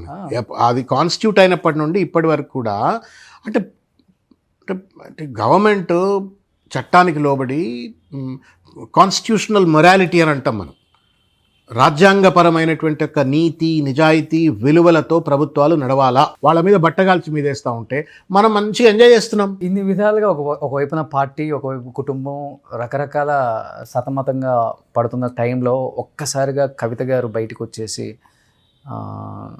కేటీఆర్ మీదో లేకపోతే కేసీఆర్ గారి మీదో ఇండైరెక్ట్గా కొన్ని పంచులు వేయటం వల్ల, నాకు డైరెక్ట్గా ఎవరైనా లీడర్ ఉన్నారంటే అది కేవలం కేసీఆర్ మాత్రమే, నాకు ఎవరు లీడర్స్ కాదు బీఆర్ఎస్ పార్టీలో. ఒక కోల్డ్ వార్ అనేది అన్నా చెల్లెలకు నడుస్తుంది. ఈ కోల్డ్ వార్ అనేది తీవ్ర స్థాయికి వెళ్ళిపోయింది ఆల్రెడీ. మొన్నటిదాకా షర్మిల గురించి మాట్లాడుకున్నారు, ఈరోజు షర్మిల ప్రస్తావన మానేసి కవిత కేటీఆర్ ప్రస్తావన మాట్లాడుకునే స్థాయికి కేసీఆర్ ఫ్యామిలీ వచ్చింది. కేసీఆర్ ఉండగానే అక్కడంటే రాజశేఖర రెడ్డి గారు లేరు కాబట్టి ఆ స్థాయి వచ్చింది. ఇప్పుడు ఈయన ఉండగానే ఈ స్థాయి వచ్చింది అంటే రేపు ఏం జరగబోతుందో, ఏం చూడాలి అనే దానికి ఏం చెప్తారు? ఎందుకంటే ఆ కుటుంబంలో మీరు బాగా క్లోజ్. ఇంతమంది హేమీలు ఉండగా కానీ ఎమ్మెల్సీకి మిమ్మల్నే ప్రకటించడానికి కారణం కేసీఆర్ గారు మీకు ఇచ్చిన మాట, మీకు ఇచ్చిన గౌరవం. సో ఆ కుటుంబానికి మీ అంత సన్నిహితుడు ఎవరు లేరు ఈ టైంలో. ఏం చెప్తారు సార్? చాలామంది ఉన్నారులేండి, కానీ అంటే I don't want to deeply comment about it, but it is what ever is happening is unfortunate. Party కష్టకాలంలో ఉంది. కేసీఆర్ గారు కొంత ఆరోగ్యపరమైనటువంటి ఒక ఇబ్బందులు ఎదుర్కొంటున్నటువంటి ఈ తరుణంలో ఈ రకమైనటువంటి ఒక అంశం చర్చకు రావటము, ప్రజల ముందుకు రావటం కొంత బాధ కలిగిస్తుంది. పార్టీ క్యాడర్ను కూడా కొంత కన్ఫ్యూజ్ చేసేటువంటి ఒక పరిస్థితి ఏర్పడుతుంది. బట్ ఐఎమ్ షూర్ కేసీఆర్ గారు పరిష్కరిస్తారు. వారు ఎన్నో చూసిండు జీవితంలో, ఆయన అనేక ఆటుపోట్లు. మీరు ఆయన లైఫ్ను ఒక చిన్న స్థాయి నుండి, ఒక చిన్న కుటుంబం, ఒక చిన్న సైజ్ ఆఫ్ ద పాపులేషన్ సిద్దిపేటలో ఆయన ఎప్పుడు అంటుండే 0.5% ఉండం మేము, 100 ఫ్యామిలీస్ కూడా ఉండవు మాయి. అటువంటి క్షేత్రంలో ఉండి మన ఒక కన్సిస్టెంట్గా ఎమ్మెల్యేగా, తర్వాత ఎంపీగా, కేంద్ర మంత్రిగా, స్పీకర్గా, ముఖ్యమంత్రిగా పనిచేసిండు. ఈ పార్టీని నెట్టుకుంటూ వచ్చిండు 25 ఏళ్ళు. సో ఈ knows how to handle. I'm sure this will settle. నిజంగా కోల్డ్ వార్ ఉందా, లేకపోతే ఇది కూడా ఒక హైడ్రామానా? హైడ్రామా అంటే బయటికి వస్తున్నాను, పార్టీ పెడుతున్నాను, నో ఐఎమ్ ఇదంతా వెనకుండి బీఆర్ఎస్ నడిపిస్తుంది కవితను కూడా, ఇది కూడా ఒక హైడ్రామా అని అంటే రెండు రకాలుగా మాట్లాడుతున్నారు. KCR always is a straight fighter. ఆయనకి కవిత గారికి అంత ధైర్యం ఉందా మరి నాన్నగారిని? ఏమో, నన్ను మీరు you're dragging me into the discussion which I'm not interested in. KCR గారికి కూతురుని అడ్డం పెట్టో లేకపోతే ఇంకొకరిని అడ్డం పెట్టో రాజకీయం చేయవలసిన అవసరం లేదు. ఆయన నికార్స్ అయినటువంటి నీతి నిజాయితీ మీద పోరాటాన్ని నమ్ముకొని రాజకీయం చేసిన వ్యక్తి. ఆ ప్రభుత్వంలో ఉన్నప్పుడు పోరాట స్ఫూర్తితోటే పనిచేసినారు, అంతకుముందు కూడా ఉద్యమకారుడిగా పోరాట స్ఫూర్తితో పనిచేసినాడు. ఈ సమస్యను కూడా ఆయనకు సమాజం ముఖ్యం, కుటుంబము, కొడుకు, కూతురు ఎవరు ముఖ్యం కాదు. ఫస్ట్ తెలంగాణ ముఖ్యం, తెలంగాణ ప్రజలు ముఖ్యం, బీఆర్ఎస్ పార్టీ ముఖ్యం. ఆ దిశగా ఏదైతే లాభం అవుతాడో ఆ నిర్ణయం తప్పనిసరిగా. మీరు అంటున్నారు కొడుకో కూతురునో అడ్డం పెట్టుకొని రాజకీయం చేసే అంత వ్యక్తి కాదు కేసీఆర్ అంటున్నారు. గువ్వల బాలరాజుని అడ్డం పెట్టుకొని చాలా రాజకీయం చేశారని. గువ్వల బాలరాజు నేను పాత్రదాని మాత్రమే, సూత్రధారి కేసీఆర్ గారు ఆయన ఓన్ డ్రైవింగ్ చేసుకుని ఫామ్ హౌస్కి వెళ్ళమంటే మిగతా ఎమ్మెల్యేలను ఎక్కించుకొని అజీజ్ నగర్ ఫామ్ హౌస్కి వెళ్ళాను. పైలట్ రోహిత్ రెడ్డి ఉన్నాడు అక్కడ, స్వామీజీలు ఉన్నారు అక్కడ, ఏదో 50-100 బేరం ఆడుతున్నారు, అక్కడ ఏం జరుగుతుందో మొత్తం పరిరక్షించరా అని చెప్పేసి మొత్తం సూత్రధారే ఆయన. గువ్వల బాలరాజు ఒక ఎమ్మెల్యే స్థాయి లాంటి వ్యక్తిని పట్టుకుని రాజకీయం చేసిన వ్యక్తి, కూతురు కొడుకుని పెట్టుకుని రాజకీయం చేయరా అంటే ఏంటి? ఇప్పుడు మీరు ఆ స్వాములు కేసీఆర్ గారు సృష్టించినరా? అంటే ఆయన చెప్పారు, నాకు తెలియదు. మీరే మాట్లాడారు కాబట్టి మీరు చెప్పాలి. మన ఇద్దరం మాట్లాడుకుంటున్నాం కదా. ఆ స్వామీజీలను ఏమైనా కేసీఆర్ గారు సృష్టించారా? ఎవరో ఆయన లేదు, స్వామీజీలు ఏమైనా కేసీఆర్ గారు సృష్టించారని చెప్పండి. నేను అదే అడుగుతున్నాను, అదే చెప్పవే. కేసీఆర్ గారు ఏమైనా స్వామీజీలను సృష్టించారా? ఆ స్వామీజీలు వచ్చి వాళ్ళు ఏదో రాజకీయ కార్యకలాపాలకు పాల్పడుతున్నారు కాబట్టి వాళ్ళను పోలీసు వాళ్ళు ఏదో పట్టుకున్నారు అని చెప్పని చర్చ. నేను బాలరాజు గారు ఏమన్నారో నేను వినలేదు. బాలరాజు గారితో పాటు నాకు బాగా దగ్గర మిత్రుడు హర్ష ఉన్నారు, అందులోనే నాకు సోదర సమానుడు పైలట్ రోహిత్ రెడ్డి కూడా ఉన్నట్టున్నాడు. ఇంకెవరో నాకు ఆ నందగోపాల్ గారు కూడా తెలుసు. కాబట్టి అది నాకు ఇవన్నీ ఇక మీరు బాలరాజు గారు ఏమన్నారో ఏమనలేదో నాకు తెలీదు. బట్ ఆయన ఇది రేవంత్ రెడ్డి గారు ఓటుకు నోటు కేసు అయినా, తదనంతరం స్వామీజీలు చేసిందైనా, ఎండదరి ఏంటి పర్పస్ ఏంటి సార్? ఏంటి పర్పస్ ఏంటి? పైచాచికత్వం ఏముంటుంది? ఓటుకు నోటు కేసు రేవంత్ రెడ్డి గారి టైంలో జరిగిన అదేంటి? అప్పుడు 50 లక్షల రూపాయలు పెట్టి ఒక ఎమ్మెల్యేని కొనాలా, ఎమ్మెల్సీ కోసం గెలుపు కోసం ఒక ఎమ్మెల్యేని కొనాలా. అదైనా ఆ ముగ్గురు స్వామీజీలు నేతృత్వంలో వాళ్ళు చేయాలనుకున్న కార్యక్రమం ఏంటి? కేసీఆర్ను, బీఆర్ఎస్ పార్టీని వీకన్ చేయడం కోసం, అంతే కదా. దాన్ని కాపాడుకునే ప్రయత్నం ఆయన అప్పుడు రేవంత్ రెడ్డిని పట్టుకున్నా కాపాడుకునే ప్రయత్నం, తర్వాత జరిగిన పరిణామాలైనా ప్రభుత్వాన్ని కాపాడాలి. ప్రభుత్వం కూలిపోతే ఏముంటుంది? మేము అనుకున్న per capital income, GSDP, paddy production, ఈ రాష్ట్రాన్ని అభివృద్ధి పథంలో పెట్టాల్సినంత కుప్పకూలిపోద్ది కదా. ఎవరైనా చేస్తారు. ఇప్పుడు మీ ఇంటికి వచ్చి నేను మెల్లిగా మీ ఇంట్లో ఒక పిల్లర్ను నేను విధ్వంసం చేయాలంటే ఏం చేస్తారు? నన్ను మీరు 4 పిల్లర్ల మీద ఇల్లు కట్టినారు, మీరు వచ్చి ఒక పిల్లర్ని ఇట్లా ఊపి నేను మెల్లిగా ఏదో చిన్న తోయిపోతా, ఏం చేస్తారు మీరు? నన్ను ఊకుంటారా? కట్టబట్టి కొడతారు నన్ను మీరు. Same thing is done to protect his government, to protect his ప్రజలు ఎన్నుకున్న ప్రభుత్వం, ప్రజలు కోరుకున్న ప్రభుత్వం కాపాడుకునే ప్రయత్నం చేసిండు. సరే బాలరాజు గారు ఏమన్నారు, వారిని ఏంది నాకు తెలియదు. నేను మొత్తం డీప్గా నేను చూడలేదు, అసలు ఇంటర్వ్యూ కూడా చూడలేదు. మరి వారి ఎక్స్పీరియన్స్ ఏంటి, వారి అనుభవం ఏంటి నాకు తెలియదు. But end of the day ఎవరైనా మీ ఇంటికి వచ్చి మీ ఇంట్లో నేను మీ ఇల్లును కూలగొట్టాలనే ప్రయత్నం చేస్తే నన్ను ఏం చేస్తారో కేసీఆర్ గారు కూడా అదే చేసి ఉంటారు కదా. కాదండి. ఇప్పుడు మీరు ఎనీబడి వుడ్ ద సేమ్. ఇప్పుడు ఒక పిల్లర్ని కదిలించి పోయిందాకా ఉంటుంది, 4 పిల్లర్లు కదిలించి కూల్చేదాకా ఉంటుంది. కానీ ఇప్పుడు రాజకీయాలు చూస్తుంటే ఏ మాట కామంటే చదువుకున్న వ్యక్తి, అన్నీ తెలిసిన వ్యక్తి, కొంచెం బాధ అనిపిస్తుంటుంది కదా వాస్తవంగా మాట్లాడుకుంటే. అంటే నేను స్టూడెంట్ పాలిటిక్స్లో ఉన్నవాడిని రోషన్ గారు. నేను పవన్ కళ్యాణ్ గారితో చాలా సందర్భాలలో ఆయన కామన్ మ్యాన్ ప్రొటెక్షన్ ఫోరం పెట్టిండ్రు. తర్వాత తిరుపతిలో పార్టీ అనౌన్స్ చేసే వరకు కూడా చాలా క్లోజ్గా అనేక సందర్భాలలో. ఒక పెన్ను కూడా ఇచ్చారంట మీకు గిఫ్ట్గా, పెన్ను కూడా ఒకటి ఇచ్చారంట కదా, ఉందా ఇప్పటికి కూడా? ఉంటుంది. మా వాళ్ళకి తెలుసు అది ఎక్కడుందో, లోపల పెట్టినాం. ఫస్ట్ సిగ్నేచర్ పెట్టాలా అని అధికారికంగా వచ్చే పదవి ఏదైనా ఉంటే దాంతో సంతకం పెట్టాలా అని అట్లే పెట్టా ఏండ్లు మరి మీరు ఇప్పుడు అయ్యారు MLC. I know, I kept it like that. Montblanc pen అది, మాన్ బ్లాంక్ పెన్ అది చూపెడతా మీకు, బోయలోపు చూపెడతా. ఓకే, మీరు ఎంత పెట్టారు మరి ఖైరతాబాద్ ఎమ్మెల్యేగా కాంగ్రెస్ నుంచి? మంచిగా పెట్టినా, ఎంత అయితే అవసరమో అంత పెట్టినా. 50 పెట్టుంటారా? ఎంతనో పెట్టినా. నేను చెప్పి నా జైలు పంపుతారా ఏంది?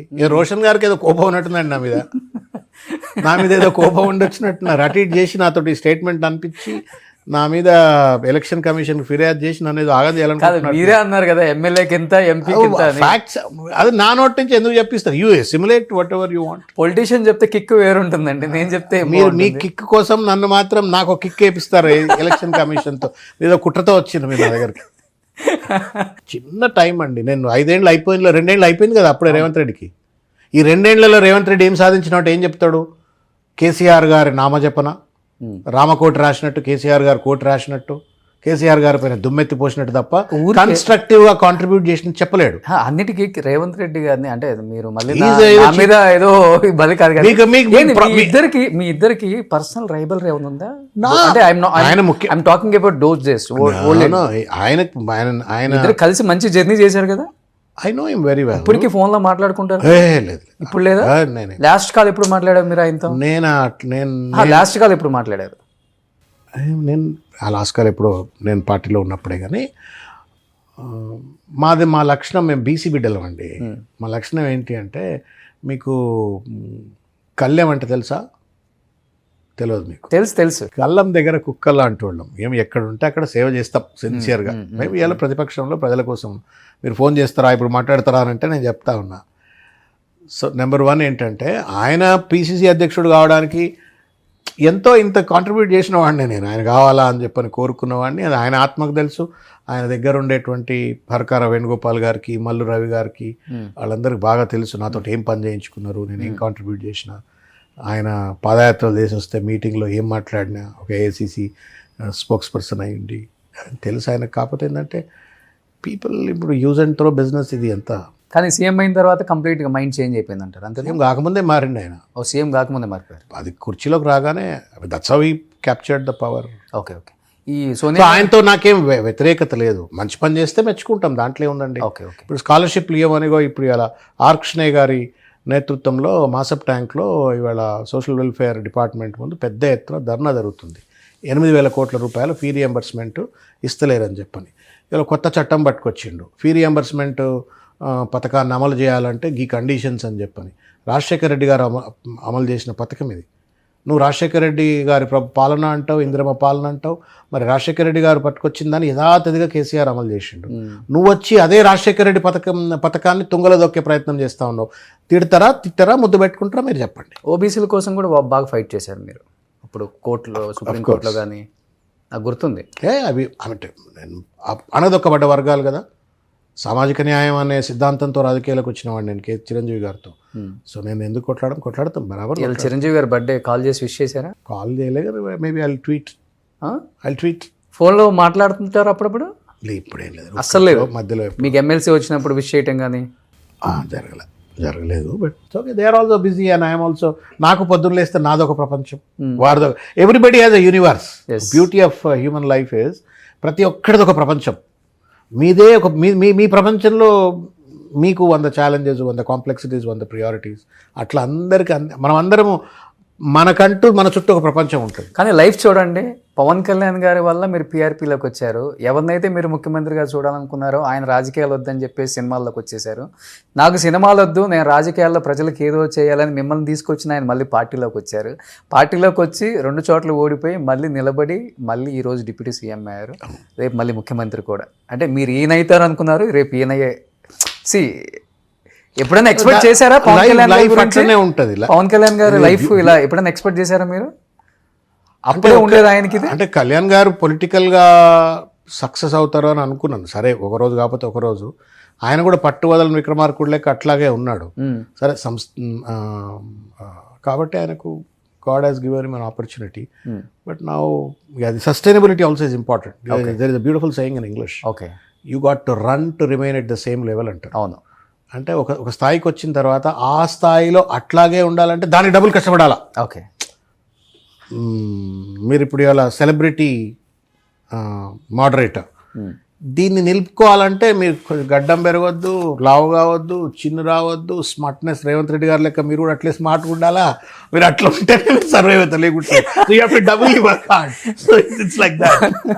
రేవంత్ రెడ్డి బయోపిక్ చూసి నన్ను ఏమైనా యాక్ట్ చేపిస్తారా అయింది వాళ్ళు ఎవరు అడిగినట్టు ఇంటర్వ్యూలో. చేసినా చేయొచ్చు. ఇప్పుడు నేను అన్న తర్వాత చాలా మంది ప్రొడ్యూసర్లకు డైరెక్టర్లకు ఏమైనా ఆలోచన రావచ్చు. కాదు, మీ రోషన్ గారిని పెట్టి సినిమా తీస్తే సెట్ అయిపోతాడు అని చెప్పారు. మీదే పాత్ర దాంట్లో? నేనా? నాకు వద్దులేండి సార్, ఆయన సినిమాలో భాగం. నేను ఆయన సినిమాలో భాగమైనందుకే ఆగమైపోయినా. ఇప్పుడు మళ్ళీ ఎందుకు సినిమాలో భాగం అంటున్నారు? కానీ ఉంది ఎక్కడో. ఇప్పుడు మీరు కూడా కొంచెం టెలివిజన్ సంబంధించిన వాటిలో యాక్ట్ చేశారు కదా, కొన్ని ప్రొడ్యూస్ చేశారు, కొన్ని యాక్ట్ చేశారు. మేము ఫుల్ ఫ్లెడ్జ్డ్ సినిమానే తీసినాం. అది కూడా 2000 సంవత్సరంలో కుబుసం సినిమా. ఓకే, శ్రీహరి గారు హీరో అందులో. So we produced it and also acted. అదే ప్రొడ్యూస్ చేసినాం, యాక్ట్ చేసినాం. తర్వాత జైబోలో తెలంగాణ, అప్పుడులోనే బేర్ బాడీతో మీరు యాక్ట్ చేశారు. కరెక్ట్. 2000 గద్దర్ గారి పాత్ర అది. అవును. అంటే శీలం నరేష్ అని ఎన్కౌంటర్ కాబడతాడు. నల్లా ఆదిరెడ్డి, శీలం నరేష్. నల్లా ఆదిరెడ్డి పాత్ర ఏమో శ్రీహరి గారిది. ఓకే, శీలం నరేష్ పాత్ర నాదనమాట. అవును. So we both were encountered, చంపేస్తారు మమ్మల్ని. అవును. సో ఇంకా అదే ఫస్ట్ అండ్ లాస్ట్ ఇంకా సినిమాలో యాక్ట్ చేయడం. తర్వాత అంటే కుబుసంకు ముందు అంటే మీకు మన శరత్ మరార్ గారు తెలుసు. అవునవునవును. Sharath and we were batchmates in the university. దగ్గర స్నేహితులం. ఓకే, కలిసి చదువుకున్నాం. తర్వాత కలిసి అడ్మినిస్ట్రేటివ్ స్టాఫ్ కాలేజ్ ఆఫ్ ఇండియాలో కలిసి పనిచేసినాం. Okay, then we travel together for అంటే that's how actually Pawan Kalyan గారితో నాకు పరిచయమే శరత్ గారు. వాళ్ళిద్దరు మంచి ఫ్రెండ్స్ కదా. వాళ్ళు అట్లనే నాకు ఈ కనెక్టెడ్ అస్ అనమాట. పూరి జగన్నాథ్ గారు అప్పుడు జగన్ గారు పృథ్వీ అనే ఒక సీరియల్ను డైరెక్ట్ చేసినారు. ఆ సీరియల్ ప్రొడ్యూసర్ నేను.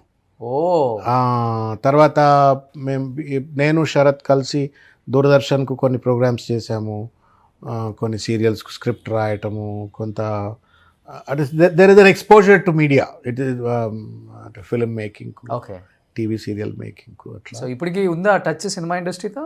చేయాలనుకున్నాము యాక్చువల్గా. కుబుసం సినిమా తర్వాత we wanted to actively pursue. 2000 సంవత్సరం తర్వాత యాక్టివ్గా పర్స్యూ చేయాలనుకున్నాం. So it's actually a beautiful art. తర్వాత it's also a science. You need not 100 కోట్ల బ్యాగులు పట్టుకొని వచ్చి సినిమాలు తీయాల్సిన అవసరం కూడా లేకుండా సినిమా తీయొచ్చు. డిసిప్లిన్ ఉండాలా, నిబద్ధత ఉండాలా, ఒళ్ళు దగ్గర పెట్టుకొని పని చేయగలిగేటువంటిది, అడ్డమైనటువంటి అవేగేషన్స్కు లోను కాకుండా పని చేయగలిగితే you still can make. It's a beautiful business. ఎవడో ఒకటి ఫైనాన్స్ చేస్తాడు, ఒక laboratories will give you credit, యాక్టర్స్కు నువ్వు కొంత డబ్బులు ఇచ్చి నువ్వు సినిమా అంతా అయిపోయినాయి. ఇట్లా అంతా దానికి ఒక పద్ధతి ఉంటుంది. అదొక సైన్స్, అదొక పద్ధతి. సో హ్యావింగ్ సీన్ కుబుసం ఎక్స్పీరియన్స్ మేము చేసే వర్షం సినిమా డైరెక్టర్ ఉండే శోభన్ అని ఉండే. శోభన్ గారికి అప్పుడు ఆ రోజుల్లో మేము 5 lakhs ఇచ్చి ఆయనతో సినిమా తీయాలని ఆఫీస్ పెట్టి స్టోరీ రైటింగ్స్ అదంతా చేశాము. ఇన్ ద డ్యూ కోర్స్ పాపం ఆయన చనిపోయినారు. సముద్ర అని ఇంకో డైరెక్టర్ ఉన్నాడు, వి సముద్ర గారు. పెద్ద ఆయన, ఇప్పుడు పెద్ద మనిషి అయినట్టున్నాడు. సముద్ర గారితో ప్లాన్ చేశాం. హరికృష్ణ గారితో ఒక సినిమా అనుకున్నాము. తర్వాత మోహన్ బాబు గారు అబ్బాయితో ఆయన ఒక స్టోరీ పట్టుకొచ్చాడు. స్టోరీ అంతా రాయించిన తర్వాత నాకు ఆ స్టోరీ నచ్చలా. మొత్తం స్టోరీ రాయించారు. స్టోరీ అంతా రాయించిన తర్వాత ఫైనల్ హియరింగ్ ఈ మన రోడ్ నెంబర్ 10లో ఆఫీస్ గెస్ట్ హౌస్ ఉంటుండేనండి, ఆ గెస్ట్ హౌస్లో పెట్టి రాపించిన తర్వాత స్టోరీ నాకు నచ్చలే. వీ కాంట్ డూ ఇట్, ఈ సినిమా చేయలేం, చేస్తే నష్టమైపోతామని నేను ఓకే. తెల్లారిపోతున్నట్టు early morning 5 o'clock Mohan Babu గారికి వెళ్ళి స్టోరీ చెప్పాలని ఆయన కమిట్మెంట్ వచ్చాడు. ప్రొడ్యూసర్లు వీళ్ళు స్టోరీ ఇది అని. నేనన్నా ఇది వర్కౌట్ కాదు, ఇది మీరు ఏమైనా మారిస్తే తప్ప వర్కౌట్ కాదు, వద్దు అని. But that was produced by Mohan Babu later. మేము స్టోరీ అంతా మేము డబ్బులు ఖర్చు పెట్టి అన్ని చేసి మేము రాపిచ్చాము. బట్ తర్వాత వారు దాన్ని వారి పద్ధతిలో వారు మార్చుకొని ఉంటారు. సెలీనాతో సినిమా తీశాడు. ఆ స్టోరీ మాది, అంటే ఇనీషియల్గా అంటే మేమే అప్పుడు we were suppose to produce. నాతో పాటు ప్రదీప్ రెడ్డి అని Stanley engineering college, Methodist engineering college, మేమంతా బ్యాచ్మేట్స్ అన్నమాట. సో అట్లా మేము అనుకున్నాం. ఇక దట్ సస్టైనబిలిటీ లేదు, తట్టుకునే పరిస్థితి లేదు. ఇది టెనాసిటీ కూడా ఉంటుంది కదా, ఎంత గుంజులు వదిలిపెట్టేసి ఇక సీరియస్గా మళ్ళీ కార్పొరేట్ సెక్టర్లో నా పని అనమాట. సో ముద్దని వదిలేసారు సినిమాలు, బట్ మంచి బంధాలు అనుబంధాలు వదిలేసినామని అనలేము. ఇప్పుడు కూడా ఏమైనా అవకాశం ఉందా? ప్రొడ్యూస్ చేస్తారా? Priorities have changed in life. పొద్దున్న వేస్తే పాలిటిక్స్లోనే చచ్చిపోతున్నాం మేము. We have to come back to power now. Okay. మాకు ఇప్పుడు ఇమీడియట్ గోల్ ఇస్ ముఖ్యమంత్రిగా కేసీఆర్ గారు మళ్ళీ కుర్చీలో కూర్చోవాలా. కానీ పవర్ లేకపోతే ఎలా ఉంటుందో కొంచెం అనుభవించాల్సి వస్తుంది కదా కేసీఆర్ గారు కాదు కేటీఆర్. ఆయన is a very powerful man అండి. అది డైజెస్ట్ చేసుకోలేకపోతున్నారు, దానికి చాలా టైం పట్టింది అన్నమాట వాస్తవా? KCR is always a king. అంటే నోబడి ఆయన క్లోజ్గా స్టడీ చేసిన వాళ్లకు అర్థమవుతుంది. Is not constrained or limited with power or enamoured with power. Okay. Power ఉంటే పవర్ లేకున్నా ఆయన ఒకటే ఆ చెప్పులు చూడండి, హాలీవుడ్ చెప్పులు అనుకుంటా, హాలీవుడ్ సమ్ ఆర్డినరీ చెప్పులు, 800 900 గంతే చెప్పులు. ఆయన ముఖ్యమంత్రిగా అదే వేసుకున్నాడు, తెలంగాణ మూమెంట్లో గదే వేసుకున్నాడు, ఇప్పుడు కూడా గదే వేసుకుంటాడు. ఆ బట్టలు చాలా సింపుల్, ఒకటే క్రాస్ పెన్ ఏదో పెడతాడు ఇక్కడ. ఓకే. క్రాస్ పెన్, మంచి పెన్ పెట్టుకుంటాడు. అంటే ఇప్పుడు ముఖ్యమంత్రి కాస్ట్లీ వేసుకుంటున్నారని మీ meaning? No, it doesn't. I don't want say that. I'm saying, మీరు అన్నారు కదా పవర్ లేడని ఏదన్నా ఫీల్ అవుతున్నాడా అంటే, ఆయన లైఫ్ అంతే. ఆయన తినేది ఇంత, ఆయన వేసే చెప్పులవి, ఆయన బట్టలవి, ఆయన లైఫ్ స్టైల్ అంతే. అప్పుడు అట్లే ఉన్నాడు, ఇప్పుడు అట్లే ఉన్నాడు, ఏం మారడు కూడా ఆయన. ఓకే. ఏంటి మీది ఏంటి లవ్ మ్యారేజా శ్రవణ్ గారు? లవ్ మ్యారేజ్ ఏం కాదండి, కాకపోతే మా పెద్దలు చూసినటువంటిదే. ఆగేమనలే. అంటే నేను ఏం చెప్పాలా అని అంటే, ఇనిషియల్గా ఆవిడ ఒప్పుకోలేదు, తర్వాత ఒప్పుకునేటట్టు, అంటే పెళ్లి చూపులు అయినాక ఒప్పుకోవాలని లేదు కదా. ఒప్పుకోకపోతే ఒప్పుకునే ప్రయత్నం చేసినాం అంతే. బలవంతంగా ఒప్పించారా? కానీ పెళ్ళైన తర్వాత అడిగారా ఎందుకు ఒప్పుకోలేదు? డెఫినెట్గా అడుగుతాం కదా మనం, అబ్బాయిలో తగ్గుతాం అసలుకి. మనకు తెలుసు కదా మన దగ్గర ఏం వీక్నెస్ ఉందని. మనం ఎట్లున్నామో మనకు తెలిసినప్పుడు ఎందుకు. మీరు కొంచెం కలర్ తక్కువ కానీ ఏం మీకు సూపర్, మీరు మంచి photogenic face. I don't know, that is what your perception. It should not be అందరికీ అదే ఉండాలని కదా. బుద్ధిమంతుడు, బొట్టు పెట్టుకుంటారు, బూతులు రావు. బూతులు చాలా వచ్చు కానీ మాట్లాడు. నేను I'm conscious of what to talk, what not. నాకు సంస్కృతం, ఎటువంటి సంస్కృతం వచ్చు అంటే చెవులకి రక్తం రాపియగలుగుతాను, కాకపోతే వచ్చి కానీ మాట్లాడడం, అది మన సభ్యత అంతే. మేము నల్లగొండలో పుట్టిన వాళ్ళం అండి. మేము ఎల్లారెడ్డిగూడెం నల్లగొండలో పుట్టినోడిని, అక్కడ పెరిగినోడిని. మాకు తెలంగాణ గడ్డల పుట్టిన వాళ్ళం. మాకు బూతులు ఎందుకు వచ్చు, ఎందుకు వస్తాయి కానీ మాట్లాడడం ఎందుకు. సభ్యత, సంస్కారం, కాంటెక్స్ట్ అంటే. చదువు నేర్పించింది అది మా నాన్న నేర్పిండు, మా సభ్యత నేర్పింది. నేను పూర్వాశ్రమంలో రాష్ట్రీయ స్వయం సేవక్ సంఘంలో పనిచేసిన, విద్యార్థి పరిషత్లో పనిచేసిన. So my upbringing or my social, అంటారు కదా సమాజ రాపిడిలో మారును మనిషిని అని చెప్పి, అనుభవాల రాపిడిలో మారును మనిషి. సో మేడం ఏం చేస్తుంటారు? She's a professor in agriculture university. She's now a director for agriculture university. తను plan breeding department, and now she's I think planning, monitoring దానికి డైరెక్టర్. మీకన్నా బిజీ అయితే మేడం? She's always busy. అంతే కదా మరి, naturally. ఉన్నారంటే న్యాచురల్లీ. సో కిడ్స్ అండి? నాకు 2 పిల్లలండి. బాబు మృణాల్ అని, వాడు ఈ వర్క్డ్ ఫర్ యాక్సెంచర్, ఈ వర్క్డ్ ఫర్ మన what is that company, Hexaware technologies. Okay. దాంట్లో పనిచేసినాడు. దెన్ తర్వాత ఇప్పుడు అందరికి ఇప్పుడు ఇవాళ రేపు స్టార్టప్ అని పడ్డది. అవునండి. Everybody says I want to do some startup. అవును. సో వాడు వచ్చేసినాడు, వచ్చి రిజైన్ చేసి much against my interest okay. Resign చేసి వచ్చి ఏదో he's now toying with lot of ideas, ఈ బయోఫ్యూయల్ తర్వాత ఆల్టర్నేట్ ఎనర్జీ సిస్టమ్స్ దీంట్లో ఏదో ఎక్స్పెరిమెంట్ చేస్తున్నాడు. మ్యారేజ్ అయిందా? లేదండి, వాడు ఏదో బ్యాచ్లర్, పెళ్లి చేయాలా. పాప she's post graduate student in saint Francis, psychology చదువుతుంది. She's a psychology student. Super. So family కూడా మిమ్మల్ని బాగా అర్థం చేసుకుంటుంది. నాన్న there is no option left, there is no option left. ఇక సో టైం కేటాయించడం కొంచెం తక్కువ. తక్కువ అంటే ఇది అన్ప్రిడిక్టబుల్ వరల్డ్ కదా. ఎప్పుడు ఎక్కడ ఇష్యూ అయితే అక్కడికి వెళ్ళాలి. మన టైం మనది కాదు. రేపు ఫ్యామిలీతో ఒకటి అనుకుంటాం కానీ పార్టీ ఒకటి చెప్పొచ్చు, ఇంకేదో చెప్పొచ్చు. ఇప్పుడు ఇవాళ నేను ఇప్పుడు ఈ ఇంటర్వ్యూ మీకు 12 కన్నా నేను it was postpone to 12:30. We ended app starting at 1 o'clock. అవును. నేను నా ఐడియా ఏముండే అంటే 12 to 1 అయిపోతే 1 o'clock ఫీ రియంబర్స్మెంట్ ధర్నా జరుగుతుంది, ధర్నాకి వెళ్తా అనుకున్నా, అయిపోయింది. ఇంకేదో అట్లా అన్ప్రిడిక్టబుల్. ఇది politics is a very thankless unpredictable task. ఇది ఎప్పుడు ఏం జరుగుతుందో ఎట్లా జరుగుతుందో తెలియదు. ఇది బట్ చాలా హ్యాపీనెస్ని ఇస్తుందండి. నేను చెప్పా కదా అందుకే అంటున్నా, మీరు don't expect a return from it, number 1. Number 2, మన వల్ల 10 మంది జీవితాల్లో వెలుగులు వస్తే it's happiness. But unfortunately over a period of time deterioration అయింది పాలిటిక్స్ కూడా. ఒకప్పుడు మీరు రాజకీయ నాయకులను చూస్తే బాగా చదువుకున్న వాళ్ళు, అడ్వకేట్స్, బాగా క్వాలిఫైడ్ పీపుల్, తర్వాత లేదు సోషల్ ఉద్యమాలకు వెళ్ళి వచ్చిన వాళ్ళు, సామాజిక ఉద్యమాలకు వచ్చిన వాళ్ళు, ఇట్లా ఉండేవాళ్ళు. ఇప్పుడేంది, బాగా డబ్బు ఉన్న బిల్డర్లు, కాంట్రాక్టర్లు, ఇరిగేషన్ కాంట్రాక్టర్లు, రియల్ ఎస్టేట్ దందాలు చేసేటోళ్ళు, లేకపోతే ఇంకా పెద్ద పెద్ద కంపెనీలు నడిపేటోళ్ళు. Now they are coming in to politics which is very dangerous to Indian democracy. ఈ అంటే వాళ్ళేం చెడ్డవాళ్ళ అంటే వాళ్ళ వాళ్ళ వృత్తి వేరు. పొద్దున్న లేస్తే వ్యాపారం చేసుకునేటోడికి ఆ వ్యాపార రక్షణ దిశగా రాజకీయాలు ఉండాలనుకుంటారు తప్ప ప్రజల రక్షణగా రాజకీయాలు వాళ్ళకి కాపాడుకోవడానికి, డెవలప్ చేసుకోవడానికి రాజకీయాలకు వస్తారు, ప్రజల కోసం రారు. వాస్తవంగా అది ప్రజలకు ప్రియారిటీ స్లోగా. ఇప్పుడు అదే కదా దురదృష్టం ఇండియన్ డెమోక్రసీలో. మన దగ్గర ఉన్న సిస్టంలో ఏంటంటే ఓటుకు 2,000 ఇచ్చిండా 1,000 ఇచ్చిండా అని చూస్తాడు. వాడు ఆ 2,000 ఇచ్చేటోడు ఏ ఇంటెన్షన్తో 2,000 ఇస్తున్నాడు, రేపు నీకు రావాల్సిన 2 లక్షల రూపాయల లాభాన్ని వాడు దోయటం కోసం నీకు 2,000 రూపాయలు ఇస్తున్నాడు.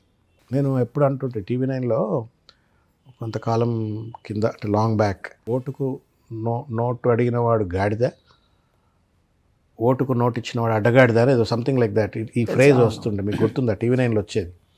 So I use to feel very happy, అరే మంచిగా వస్తుందని. అయితే గమ్మత్ ఏంటంటే వాళ్ళు ఓన్లీ ఎలక్షన్స్ టైంలో వేస్తుండే. ఎలక్షన్ టైంలో అది ఎత్తారు. నేను అనేది ఎలక్షన్స్ టైం ఎడ్యుకేషన్ కాదయా, ఇది నిరంతర ఎడ్యుకేషన్. భగవద్గీత ఎట్లయితే సావుకే ఎడ్యుకేషన్ కాదో, ఈ ఓటర్ ఎన్లైటన్మెంట్, ఓటు నమ్ముకోవద్దు, ఓటును కొననీయొద్దు అనేటువంటి ఎడ్యుకేషన్. ఇప్పుడు ఆ కొటేషన్ చూసిన తర్వాత ఎమ్మెల్యేకి 50, ఎంపీకి 100 అయిపోయింది. చెప్పాలంటే నిజంగా అన్ఫార్చునేట్ సార్. ఇంకా రేపు ఎలక్షన్స్కి ఎట్లా అయిపోయిందో చూడాలి. ఇంకా అన్ఫార్చునేట్ అసలు ఇవన్నీ. కానీ బాగా ఫైటింగ్ అయితే బాగా చేస్తున్నారు. మొన్న కూడా పొన్నం ప్రభాకర్ గారితో రేషన్ కార్డు పంపిణీ టైంలో ఏదో పెద్ద గొడవ అయింది. ఆ రేషన్ కార్డులది ఏంటంటే అండి, నా దృష్టిలో రేషన్ కార్డు, నేను ఒక సామాన్య పౌరుడిగా నేను రేషన్ కార్డు తీసుకుంటున్నా అంటే, ఇన్ఫ్యాక్ట్ ఆ ration card is a gateway for entire welfare, access to the welfare programmes. ప్రతి ప్రభుత్వ ఫలాన్ని అందుకోవడానికి ఇది ఇది లైక్ ఏ పాస్పోర్ట్. ఒక సామాన్యుడికి ఇంపార్టెంట్ ఈవెంట్ అది. అక్కడ వాడికి ఏ బెనిఫిట్ రావాలన్నా, వైట్ రేషన్ కార్డు రావాలన్నా, ఆరోగ్యశ్రీ రావాలన్నా, వైట్ రేషన్ కార్డు ఉంటే ఆరోగ్యశ్రీ ఇంకా మిగతా అన్ని పథకాలు వస్తాయి వాడికి. నేను కొంచెం రాజకీయాలకు అతీతంగానే ఉండాలా అనుకునే పోయినాను. పిలిస్తే పోయినాను, పిలవకపోతే పోయేవాడిని కాదు.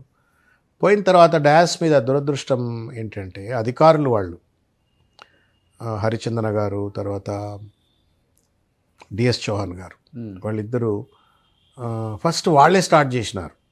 10 ఏళ్లలో ఒక్క రేషన్ కార్డు ఇవ్వలేదు అని వాళ్ళ భాషలో, యాసలో వాళ్ళు చెప్పేసినారు. నాకు ట్రూత్ తెలుసు కదా, నేను forget about that I'm a BRS man. నాకు సత్యం తెలుసు. సత్యం ఏం తెలుసు అంటే వాళ్ళు మాట్లాడుతుంది తప్పు అని. సత్యం ఏంటి అంటే కేసీఆర్ గారి ప్రభుత్వం 6,47,000 రేషన్ కార్డులు ఇచ్చింది. 6,47,000 రేషన్ కార్డులు ఇస్తే నువ్వేమంటున్నావు, ఒక్క రేషన్ కార్డు ఇవ్వలేదని చెప్పి నువ్వు అంటున్నావు. Then I had to condemn. నేను వచ్చి డాస్ మీద చెప్పా, మంత్రి గారు మీరు మీకు ధన్యవాదం, మీరు ఇలా రేషన్ కార్డులు మారుస్తున్నారు, మీకు ధన్యవాదం. కానీ మీ ఆఫీసర్లు ఇద్దరు చెప్పింది తప్పు, నేను రికార్డ్ సెట్ కరెక్ట్ చేయదలుచుకున్నా. మా ప్రభుత్వం 6,47,000 ఇచ్చింది, మీరు అంతకంటే ఎక్కువ ఇస్తే మీకు స్వాగతిస్తాం, సంతోషపడతాం అని చెప్పి. సరే ఇక ఆయనకు నచ్చలేదు. ఆయన ఏదో కొత్త పదవులు కదండి ఇవన్నీ, కొంచెం ఉంటుంది ఫ్యూమింగ్ హావ్ భావ్ అన్నీ ఉంటాయి అవన్నీ. సో ఆయన ఏదో అరిచే ప్రయత్నం చేసిండు. నేను కూడా నాకు అది కొట్లాడే స్థలం కాదు అది. It's a place where you have to be డిగ్నిఫైడ్గా దాన్ని పక్కకు నెట్టేయాలి, ప్రజలకు మెసేజ్ చెప్పాలా చెప్పేసినాం, వచ్చేసినాం. But we have not left it there.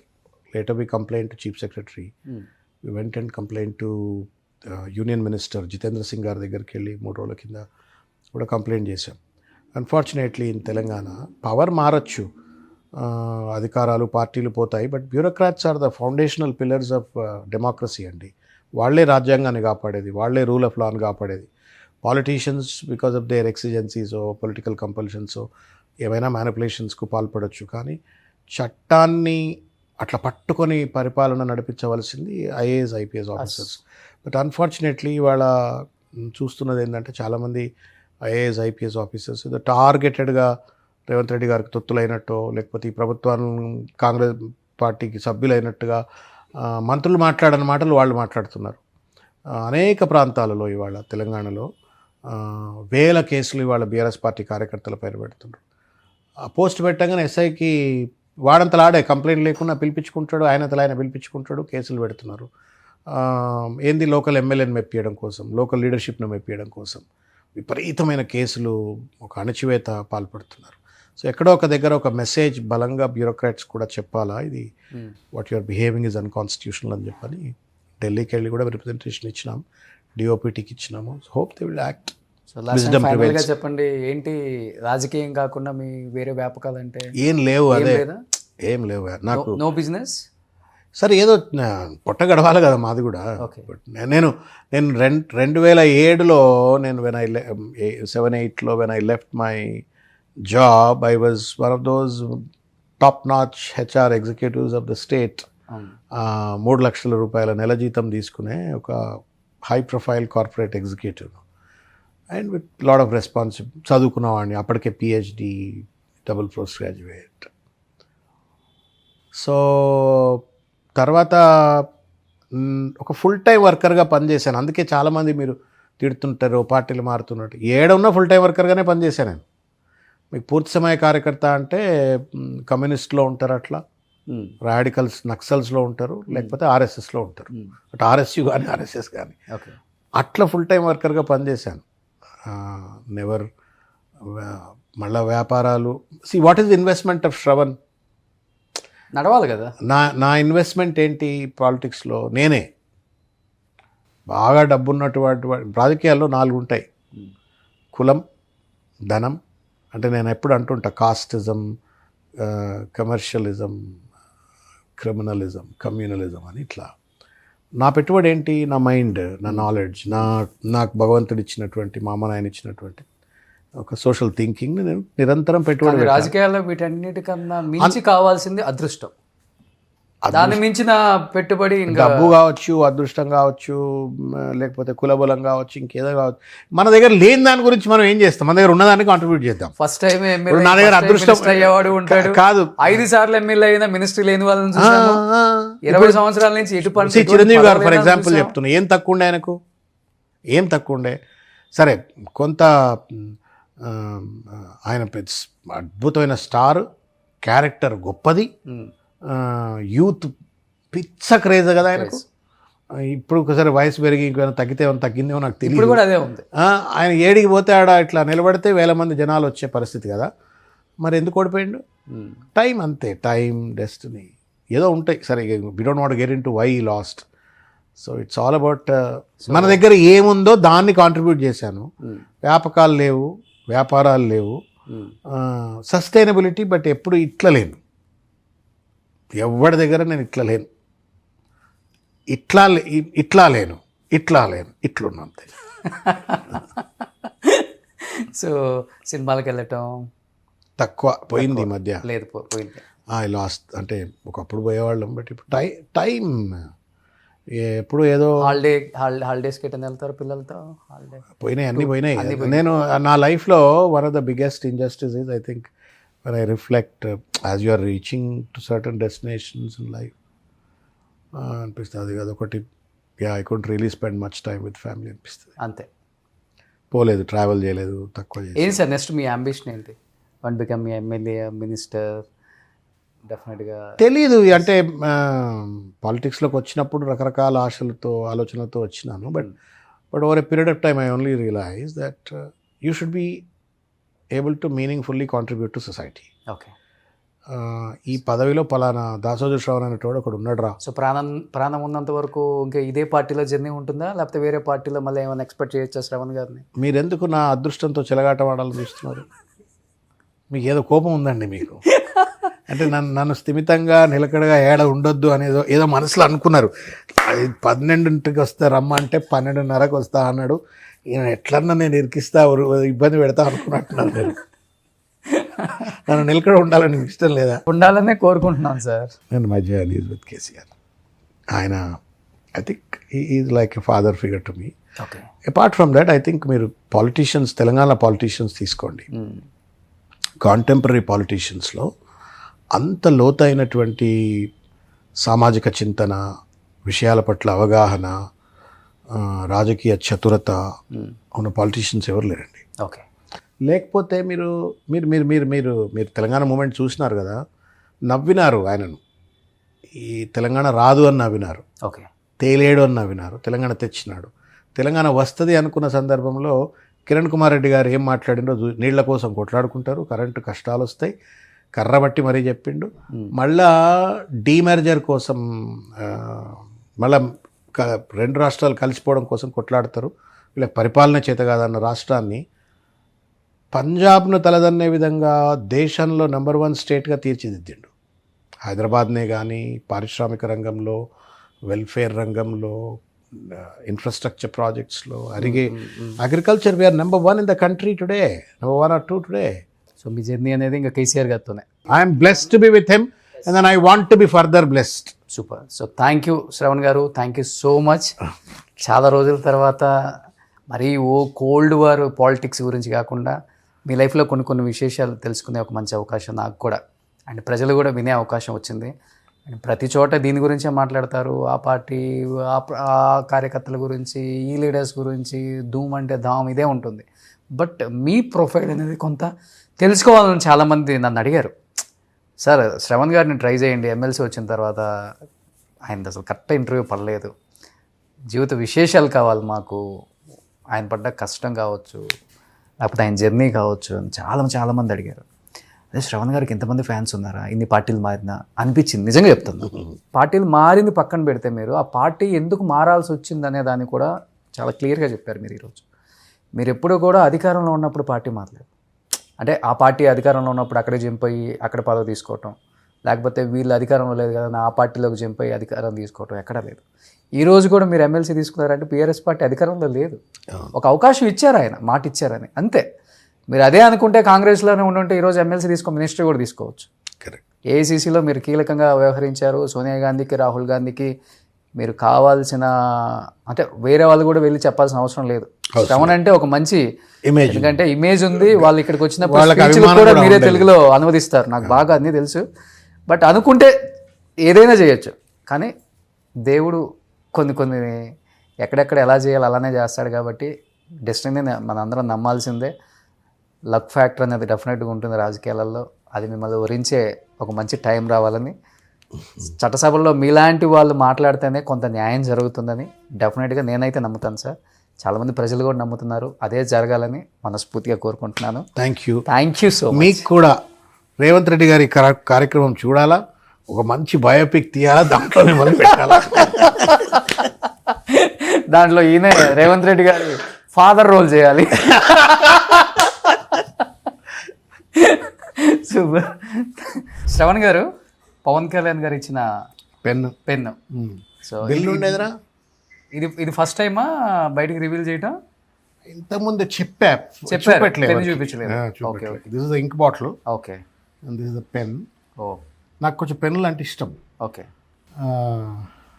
ఆయన అట్లా తీసుకెళ్ళి ఒక వెరీ పెక్యులర్ ఇన్సిడెంట్. ఓ ఏ సందర్భంలో అసలు డిస్కషన్ వచ్చి పెన్ ఇచ్చారు ఇది? అంటే మేము పార్టీ ఆఫీస్లో రోజు మార్నింగ్ 8 o'clockకే వెళ్ళి కూర్చునేవాడిని. ఒకనొక సందర్భంలో వరంగల్ నుండి పోటీ చేసినారు తర్వాత ఆయన కాంట్రాక్టర్, రైల్వే కాంట్రాక్టర్. మంచి పెన్ పెట్టుకొని వచ్చాడు. మంచి పెన్ కనబడితే ఆ పెన్ చూసి ఇది బిల్ అది ఓకే అట్లే పెట్టాము. ఓకే. సో ఆ సందర్భంలో అది కూడా ఆయన తీసుకొచ్చి ఇవ్వబోయాడు. అన్న నాకెందుకు ఇస్తున్నావు అంటే, అన్న మీరు నా పెన్ను బాగుందని తీసి రాసిన మళ్ళీ ఇచ్చిన. ఓకే. నెక్స్ట్ డే మార్నింగ్ మళ్ళీ ఆయన పెన్ పట్టుకొని వచ్చాడు, కొత్త పెన్ పట్టుకొచ్చి అన్న మీకు ఇష్టపడరు కదా ఈ పెన్ తీసుకోండి అంటే, నేను సారీ అన్న I don't want take you. Okay, okay. పంపించిన. He liked it. అది ఎవరో ఆ మాట ఈ మాట పవన్ కళ్యాణ్ చెప్పారు, ఓకే. ఇట్లా పలానా రెడ్డి సాబ్ వరంగల్ రెడ్డి సాబ్ తీసుకొచ్చి పెన్ ఇవ్వబోతే వద్దని పంపించిండు అని చెప్తే 2 రోజుల తర్వాత ఏదో మళ్ళీ ఆయనే మనం బదంపా అని చెప్పి కార్లో ఎక్కించుకొని పోయి పెన్ కొనిచ్చాడు. సో మొన్న నాకు తెలియ కూడా తీసుకెళ్ళాడు. డిప్యూటీ సీఎం అయిన తర్వాత చిరంజీవి గారు వైఫ్ సురేఖమ్మ సేమ్ ఇదే మోహన్ బ్లాక్ పవన్ కళ్యాణ్ గారికి గిఫ్ట్గా ఇచ్చారు. సో ఇదిగో 2008లో ఈ పెన్ను కాస్ట్ చూడండి ఒకసారి, 26,250 rupees. 2008. Correct. So almost 18 years 18 years back 27,000 అంటే పెద్ద విషయం. ఆ రోజుల్లో కూడా పెద్దది, చాలా పెద్ద అమౌంట్ ఇది. నాకు తెలిసి ఇప్పుడు మౌంట్ బ్లాక్ ఎంత ఉందో మరి. ఇప్పుడు అంటే సేమ్ మొరార్లెస్ రేట్స్ పెద్ద మారి ఉండకపోవచ్చు. అయ్యా ఇప్పుడు ఇంకా కొంచెం కాస్ట్ ఎక్కువ ఉంటుంది కదా.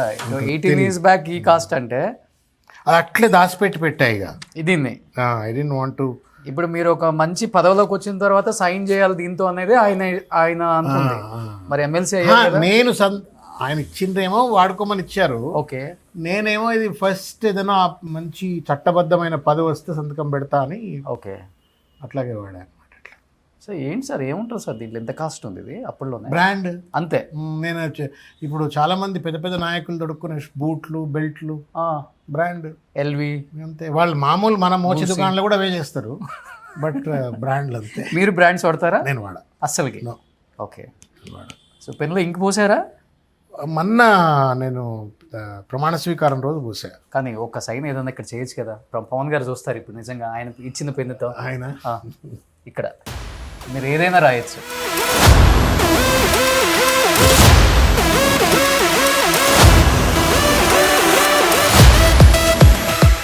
మీ సిగ్నేచర్ అయితే ఓకే.